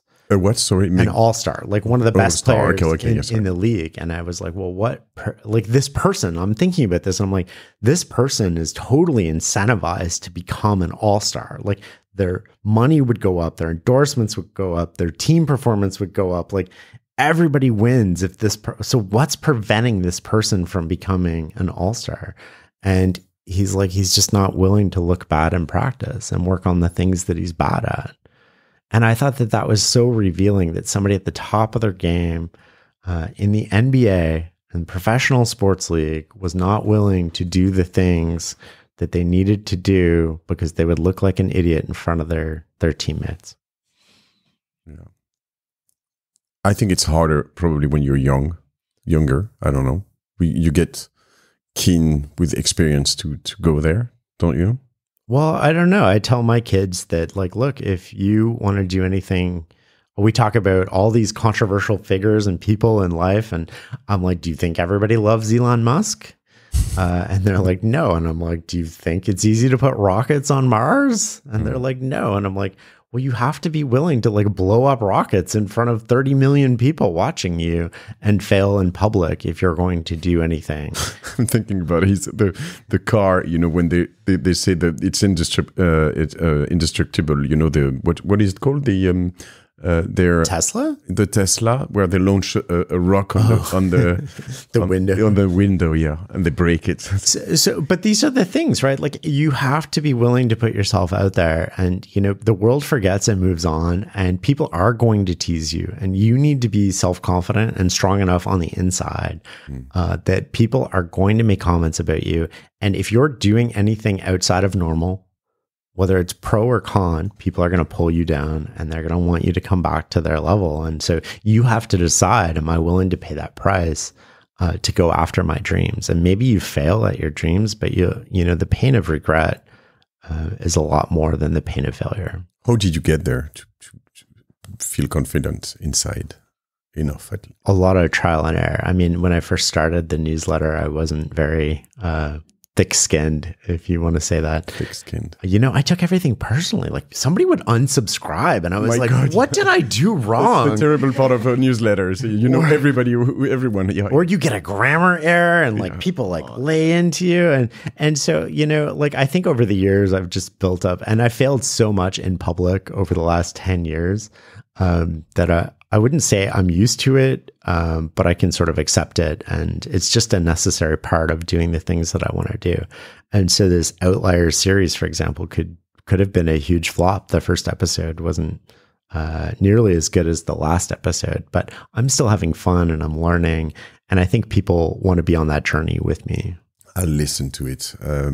My favorite, I'm going to just look for those, but my favorite episodes we've noticed. I loved Kevin Kelly. Mm-hmm. That was amazing. I would, dream to have so you'll have to tell me when all of those guys come to Paris. I think probably for sure. Morgan Housel, Get Rich, Stay Rich. It was very good. I loved you went on Tim Ferriss' show. It was a very cool episode, I think, because it was about not just about podcasting, but about content creating, decision making. I loved it. That podcast is just as a side. I got reported to child services for something I said on that podcast. I think you got reported to what? Child services. Like somebody tried to have my kids taken away from me. My God! Because on that podcast specifically, I mentioned that I sent my my oldest son to a French school for grade 7, having not spoken French.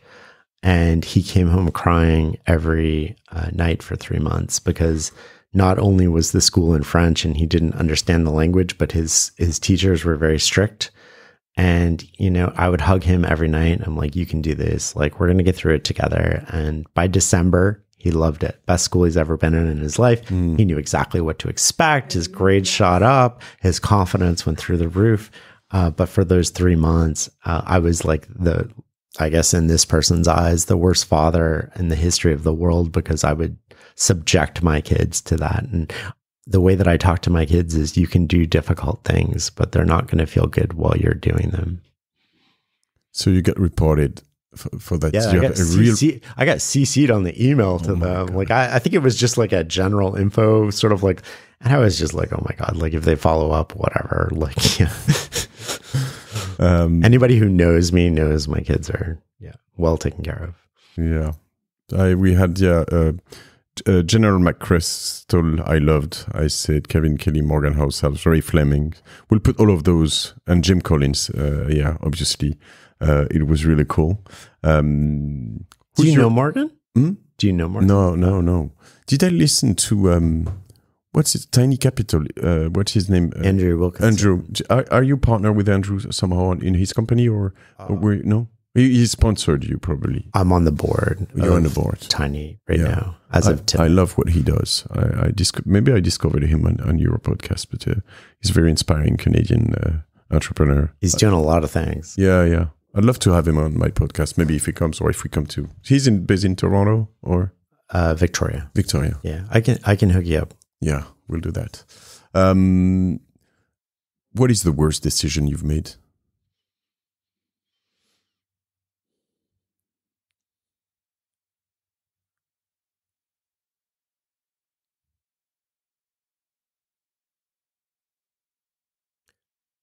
Probably choosing not to speak to my biological father.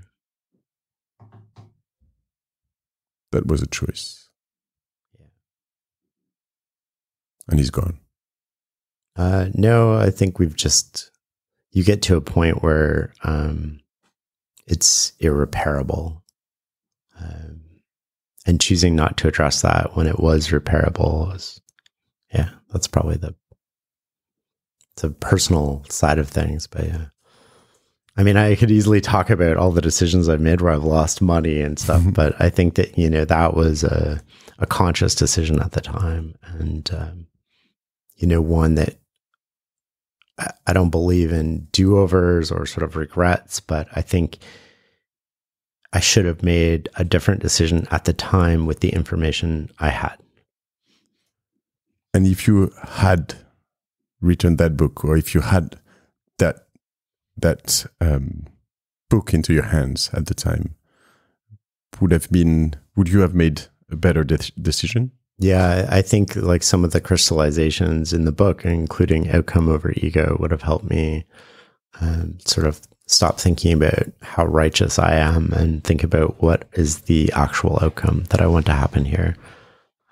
And that would allow me to see the world differently and make different choices. I always remember that when I get caught up in things, I'm like, what is the outcome I'm going for here? Like, what is it? Does it matter? And, when I worked in a knowledge organization, when I worked in the intelligence agency, for a long time, I had this, it had to be my idea. My idea had to be right, because if my idea wasn't right, I had to be wrong. Like, I was wrong. And if I was wrong, like, I'm a knowledge worker effectively. Like, if I'm wrong, then I guess I'm no use, And I think when I left, it crystallized before I left, but definitely when I left and started my own business, I don't care who has the best idea. It better not be me half the time, because that means I haven't hired well. And so I need the best ideas, and it's less important that they come from me, and it's more important that we get that. And then that crystallized this sort of like outcome over ego thing for me. When it's like, how do I just focus on the outcome? And I can if I have to take my ego, because we all have an ego, you can't do amazing things with it having an ego, but how do I wrap that portion of my ego into the outcome? And your ego, Ryan Holiday wrote this book, like, ego is the enemy. And I argue with him all the time that ego is also your friend. Yeah, I think so. And it's knowing the difference between when it's helping you and when it's hurting you. Like, we don't ever try to do anything outside of normal unless we have an ego. We think we're right. We're the misfit. We're like, I don't want you to tell me. I was the kid in school who's like, I don't want you to tell me how to solve this. I'm going to solve it better than you. I'm like 10 years old, and this teacher is like, oh God, like, this guy's a nutcase. But those are the ways that we sort of learn. Ego can be your friend. 100% agree. You asked me in the kitchen prior to this recording, what was how did you ask it? The thing I learned from all of my guests. Interviews. Interviews. And I said one thing that was amazing was from Edgar Gros-Piron. He's a French Olympic champion, 92 Olympic champion. But he said, you cannot become an Olympic champion if you didn't choose it. And he was, you cannot become an Olympic champion by chance. By chance, yeah, exactly. You have to choose. And so during the years before he became an Olympic champion, he was bragging around. He was like, so much ego. It was fun, and it was, that kind of person, but it put so much pressure on him that he had to make it, and it ended well, I think, but it doesn't end well all the time, but that's the game, right? Well, let's think about that for a second. So if I agree that you can't be great by chance, You make a choice, you go for it. When you state that goal or you put yourself all into it, because everybody in your life sees that you're all in on this one thing, and then you fail, you have to be willing to look like an idiot. Yeah. And so unless you're willing to look like an idiot, you're never going to get there. And the odds of you getting there are incredibly low. And I admire people who make those choices and go all in on their particular goal, whether it's a podcast or the Olympics or starting and running a business. I really have a lot of respect for people in the arena trying to make things better, trying to do things. And it's so easy for us to look from the outside and this guy's life, I'm sure, you know, and people look into your life and my life and they're like, you know, he doesn't spend enough time with friends. He doesn't do all these other things. And, you know, maybe it's not a well-balanced life by their perspective. But I don't know about you, but I don't find I have a lot of time outside of my 2 kids and work. You know, everything else is a distant third. And so, well, my 2 kids, work, and taking care of myself. Outside of that, there's not a lot of time for everything else. And all my friends are like, I haven't seen you in a while. Like, and I'm like, I don't prioritize it. And it doesn't mean I don't prioritize our friendship. It doesn't mean you're not important to me. It means that there's only so much ounces of energy that I have in a day, and I need to apply them somewhere else right now, especially when I'm writing a book or on a deadline. Yeah. And that's very difficult to me. I live the exact same thing. I mean, tonight, for example, I'll be probably home watching semi-finals of the Champions League with Paris Saint-Germain, and I was thinking, should I do it with my friends, because it's something you do typically with friends, but I know that my kids really want to watch it with me, and so I was like, well, I'll watch it home, and if my friends want to come, I'll be happy to invite them. Totally. But well, how I think about this is also like my kids' time with me is limited. Yeah, they are going to move out, and at that point, I will have more time. But do you know the statistics? Sorry, I think at the 12 years old, you have spent 75% of the time you will spend with your kids in your whole lifetime. 12. Yeah, exactly. And so like, I want to be there for them and with them. And I can be ambitious later if that's butting up against ambition.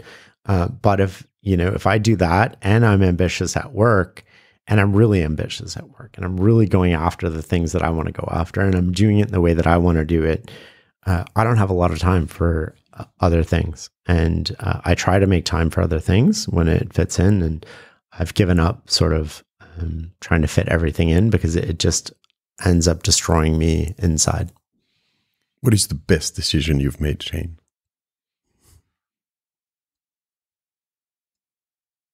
Well, having kids with my ex-wife would probably be the best decision. Yeah, I get that. I mean, the marriage didn't work out, but my kids are awesome. I always wanted a lot of kids and more kids. And I think kids just bring so much meaning and joy to life. Are you done with kids? I don't know. We're button. I don't know. not physically yet. So. Well, I will recommend everyone to buy your book, Penser avec clarté, Clear Thinking. So it's in France, edited by HiPPO, and it's very new maison d'édition, as we would say in French. And sorry? Publishing house, yeah. We're very happy, and they made this possible. So thanks for that. I think it's Guillaume who's around, right? Yeah. Guillaume Arenas, thank you a lot. He translated it, and you don't know that, but it's well translated. Oh, I normally read all of those books in English. I didn't read the probably 50 last pages yet. What did I miss? Well, there's a lot of like practical tools in sort of the last pages, and then the last chapter talks about sort of Ebenezer Scrooge and the difference between knowing getting what you want and knowing what's worth wanting. And I use Ebenezer Scrooge to tell this story because I think it's important. So Ebenezer Scrooge wanted to become the most successful, richest, most well-known person in the world, or, in his community, respected, money, everybody looks to him, powerful. And he got that. And then what did he want at the end of his life? He just wanted a do-over. And so this is not a call to not be ambitious. It's a call to be conscious about the choices you're making and the goals that you're going after, and make sure, because we're not Ebenezer Scrooge. We don't get this ghost coming to us in the middle of the night and giving us a redo. And so to make sure that you're going after your things in the way that you want, in a way that you're okay with, and you won't regret later. Do those things change? I mean, did they change a lot to you? Because when was the shift? You went out. One question, practical question. Do you have time? It's noon. You have time? Yeah, I've got a few more minutes. Okay. When you switched from the agency, was it 2000? I mean, your previous job, whatever. 2015, 2016-ish. Okay. Yeah. So you started before your blog. I mean, your blog and your newsletter, and then your podcast, and then you went away and you lived out of your content. Straight out of that, yeah? Well, no, I took my pension that I get with the government and I cashed it in, and I lived off my pension for 3 years effectively. Like you can pay tax on it in Canada, and I paid tax on it, and then I had this sort of lump sum of money. And my mom showed up at my door like crying, and she's like, "What are you doing? You're throwing away your life. Like, this job pays you a lot of money." You know, I always knew in the back, and she's like, "What are you going to do?" And I was like, "I don't know." I got a best answer. I was like looking at my bank account. I was like, I got a couple years. I was living in like a shoebox with the kids, effectively like a 1-bedroom plus a den. They're in bunk beds in a closet. Totally, of course. And I was like, I'll figure it out. And I think that I always knew in the back of my head that I was really good at my job. And if I ever needed to, I could probably go back and get my job back. And so that was sort of my worst case outcome. But the decision to cash in my pension was financially a terrible decision, but psychologically a really good decision, because it meant nobody was coming to save me, and I just sort of had to figure it out on my own. And I had the confidence that I would figure it out, unlike my mom, who thought the world was just going to end and I wouldn't be able to afford food for her grandkids. And yeah. That's a bold move. I mean, we cannot do that really. I mean, we have a part of private pension, but here it's a lot of kind of public. So you can't go and say, I want my... That means you will not have a retirement from those years, right? Okay, wow. Yeah. And without knowing what you were going to do. It's a big risk. Yeah. But I mean, it's a bet on myself, right? If I'm not willing to bet on myself, why would other people bet on me? Yeah. Nobody's going to bet on you. Yeah. What was your first money from your content? I mean, where did it come from? How did it work? Advertising, I think, is the first thing we did on the newsletter. And then I co-authored a series of 4 books called The Great Mental Models, which we used to sort of, I wouldn't say break even on them, but basically break even on them. But it was an idea I just wanted to get out in the world, advertising on the podcast. And then we created a membership program so people can go in on our website and they can see all the highlights from the books I'm reading. So if I highlight something, it goes into this repository that they can search. They can look up the book, see all of my highlights and my comments on what I'm reading. So you have a paid for community. Yeah, so we have a paid for community. There's about 8,000 in there. And those people pay every year, and they get access to a whole bunch of extra things, including the podcast comes out to them with no ads and before it comes out to everyone else. And then that just sort of like enables us to experiment and play around. How much is that? $149 a year. Would you recommend me to do that, or is it? I never went into that. I thought I remember Tim Ferriss tried to pay for community. I think we have one of the longest running paid for memberships on the internet, and there's pros and cons to it. I think if I was starting over from a position of incredible strength, I might not have it. Because it adds a lot of complexity to what we do. But it also enables us to take a lot of experiments. And most of the content we give away for free. So you're getting extra content, but we give away all of and that's important to me that we always do that. And so we have to have simultaneously kind of like two revenue models. One, that we use the membership to cover the base expenses for the organization. And then we use advertising, which is more variable, to sort of fund experiments that we're doing. On your podcast, how do you make sure your conversations are a success? I don't. I just like talk to people I'm interested in and ask them questions I'm interested in. I assume, maybe it's my ego, but I assume other people out there would be interested in the same thing that I'm interested in. Yeah. And so I don't do any, I know some people, we were talking about one of them before, like analyzes trends and, hits all the hot buttons and gets all the emotional topics and gets all the right takes and cuts. And I just want to have really interesting conversations with people that are timeless. And for example, you can go back and listen to our conversation with Esther Perel, which was recorded 3 or 4 or 5 years ago or whatever it was. And it sounds like it was recorded yesterday. That's why you were not talking about the Canadian elections. Well, no, I mean, like I try to keep everything timeless within reason. I mean, with AI, it's a bit harder because, the one that came out today is with Gary Tan. And we're talking about models and we're talking about like current events, and I'm a little iffy on that. And I did interview one politician. I had both actually confirm in Canada, both of the two leading candidates. The election was yesterday, and they were both going to come on, and only one managed to come on. And so I still aired that. But I sort of was like a little quiet about it. But the idea behind that wasn't to get into politics. It was to try to figure out what better political discourse looks like in a country.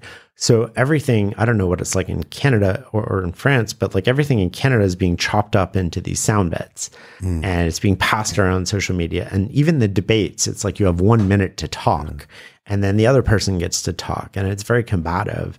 And I had this idea, it's the which compression you were talking about. Right. Sorry, like I had this idea of like, I know both candidates. What if I can get both candidates on and I can get a long form discussion that's like over 90 minutes, and they can give long, nuanced, detailed answers. And I can be nonpartisan and put that out there for people to decide. And that was the idea behind it. And I think it worked out really well for one of them. And I wish both of them had come on. Yeah, I understand that. Do you measure your progress?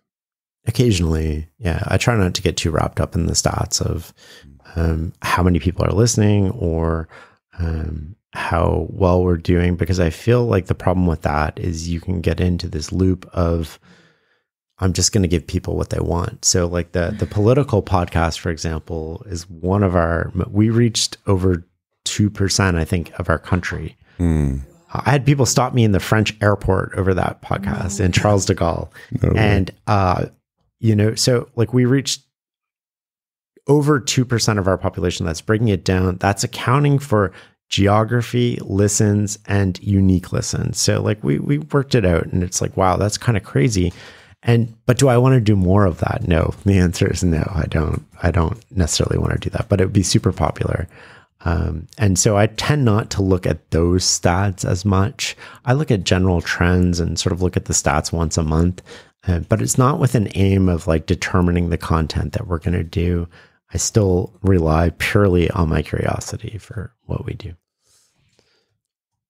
And would you be willing to have someone everybody hates here, or everybody, or even you hates something unapologetic? I mean, on a way that you would be like very, I would, but I'm trying to get some people that people hate.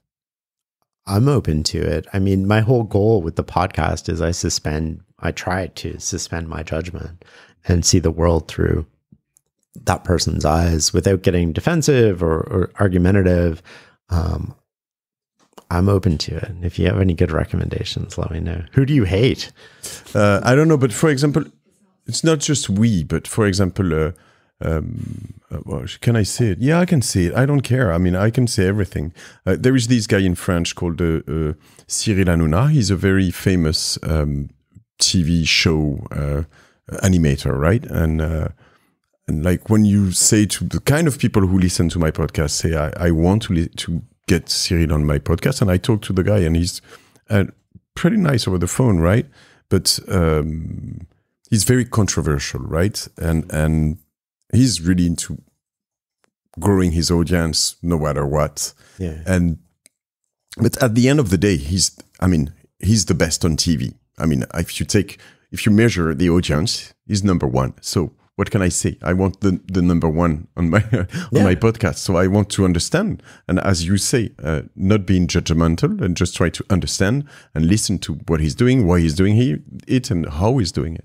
The number one piece of feedback we ever get when we have a guest on that somebody disagrees with, or I quote somebody in the newsletter that people disagree with, is like, how dare you? How could you quote this person? And I almost have this auto reply now, which is, just because you don't like somebody doesn't mean you can't learn something from them. And this is what I teach my kids. Like, you're a detective. Everybody you meet in life knows something you don't know.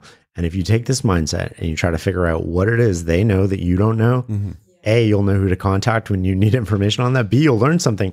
And, we're at a grocery store the other day and we picked up this orange and it had a blemish on the peel. And I was like, can you imagine throwing this out because of that? And they're like, but the orange is on the inside. And I'm like, this is exactly what happens in life. We see a controversial character like this guy or Elon Musk or something, and we just sort of like, we stop listening. We have an instinctive response. We're not thinking clearly. We instinctively respond without thinking through. Everybody's good and everybody has some bad in them and everybody has some good in them. And how do we take the good parts and sort of like ignore the rest? I'm pretty sure if I had this guy or Elon Musk on my podcast, I would have, in France, probably, it's probably the same in Canada, but a lot of people unfollowing me. Totally. Every time we quote Elon in the newsletter or on Twitter, I get like hundreds of people unfollow me. And it's like, whatever. You can't run your life based on that, or you're just eventually going to coalesce into content that everybody agrees with. And then it's going to be super bland and boring. And then people are going to stop wanting to read you because you're not challenging them or moving them forward or growing with them. And I know people like that. And I just think, I don't know, eventually you become hostage to your audience. And I would rather people find us because we bring value to them and we bring them insights that they otherwise wouldn't come across in their daily life. Did you receive host Charlie Munger on your podcast? Not online, not on the. No, yeah. we had. I mean, I haven't told this story yet, but we had. Charlie Munger had agreed to come on the podcast right before he passed away, and we were going to record over multiple days and do a long form, like a really long form, like 6-hour episode, and we never got to record it because we actually had a call scheduled the day he passed away to sort of like sort through some logistics. But and did you meet Warren Buffett? No, but I got to spend time with Charlie a couple times, which was awesome. We have to go at Omaha, and it's this weekend, isn't it? Yeah, coming up. Yeah. If you had one book you could give away to everyone, which is not yours, but which one would that be? Well, I'll give you two different books because they're very different. One would be Poor Charlie's Almanac, which I try to get my kids to read. I like leave it on their nightstand all the time and they just ignore it. Which I didn't get it, sorry. Oh, Poor Charlie's Almanac. Poor Charlie's Almanac. Charlie Munger's like collected speeches effectively and his writing. Okay. It's a brilliant book published by Stripe Press. Really good, really high quality. And then the other one would sort of be, it depends on where you're at in life, but Marcus Aurelius' Meditations has always been a sort of go-to for me, where you have the most powerful person in the world who can do whatever they want and get away with whatever they want. And they're trying to live a good life and they're writing their personal diary. And then you can see that diary. And I remember the first time I came across it, I was really young. And I just sort of was like, oh my God, I hate philosophy. Like, this is junk. And then, I came across it again 10, 15 years later. And I was like, oh, this is amazing. So I think if I was a doctor, I would prescribe books. But the problem with that is it's hard to make a general recommendation that applies to everybody. It's really easy if I know you to be like, oh, I know what you're going through, because so often a book has to hit you at the moment that you're going through something for it to really resonate with you. And often we just read books to say we read them, or we read the popular books. But if we're reading to sort of get better, we want to match the time and place where we're at with the book. And we want to practice it. Like when you read this book, Clear Thinking, I hope you go to work and you start practicing the ideas. And some of them are going to work really well, and some of them aren't going to work for you. And just forget the ones that don't and keep the ones that do. Who would be your dream guest on the podcast?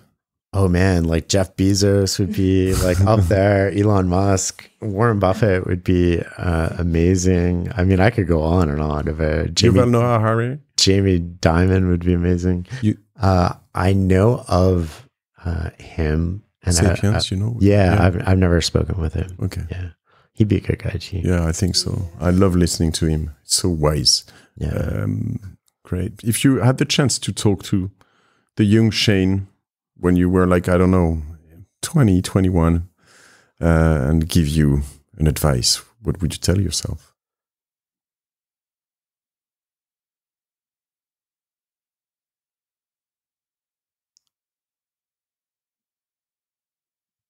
It's never as bad as it seems, and it's never as good as it seems.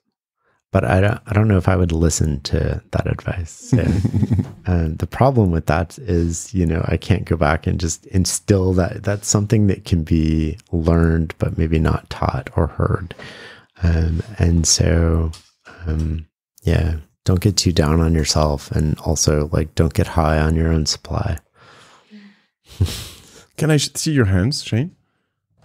I was thinking, do you eat your nails? Oh, I do bite my nails, yeah. Bite your nails, yeah? Yeah. Are you stressed? Much less than I used to. No, I do it when I read for some reason. All right, so it's not stressed. You're not, no. It's like a reading thing. Sorry for saying that to everyone. I know it's we very can cut this part out. Yeah, yeah, if you want.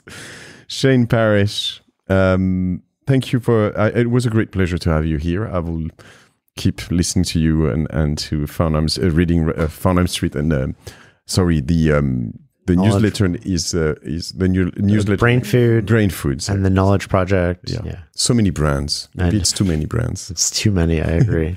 Yes, yeah. Because Farnam Street is the blog. Yeah. Brain Food is the newsletter, and the Knowledge Project is the. But it's a good branding association, I believe. Yeah.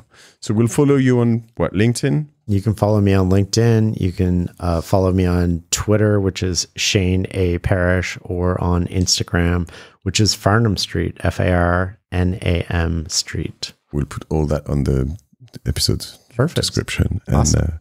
And we'll be happy to meet you again, probably, I don't know, soon, maybe someday in Ottawa. I would love that. Yeah. Yeah, I've never been there yet. Thank you very much. Yeah, thanks, guys. Don't forget to follow us on jdiy.fr or mainly on YouTube. You can do that for Spotify, French, Deezer, maybe, I don't know. And we'll be happy. We have several. We'll put some other episodes in English we've recorded recently if you want to find or to listen to other things. Thanks, everyone. Talk soon and talk next week, probably. I don't know. Thank you, Shane.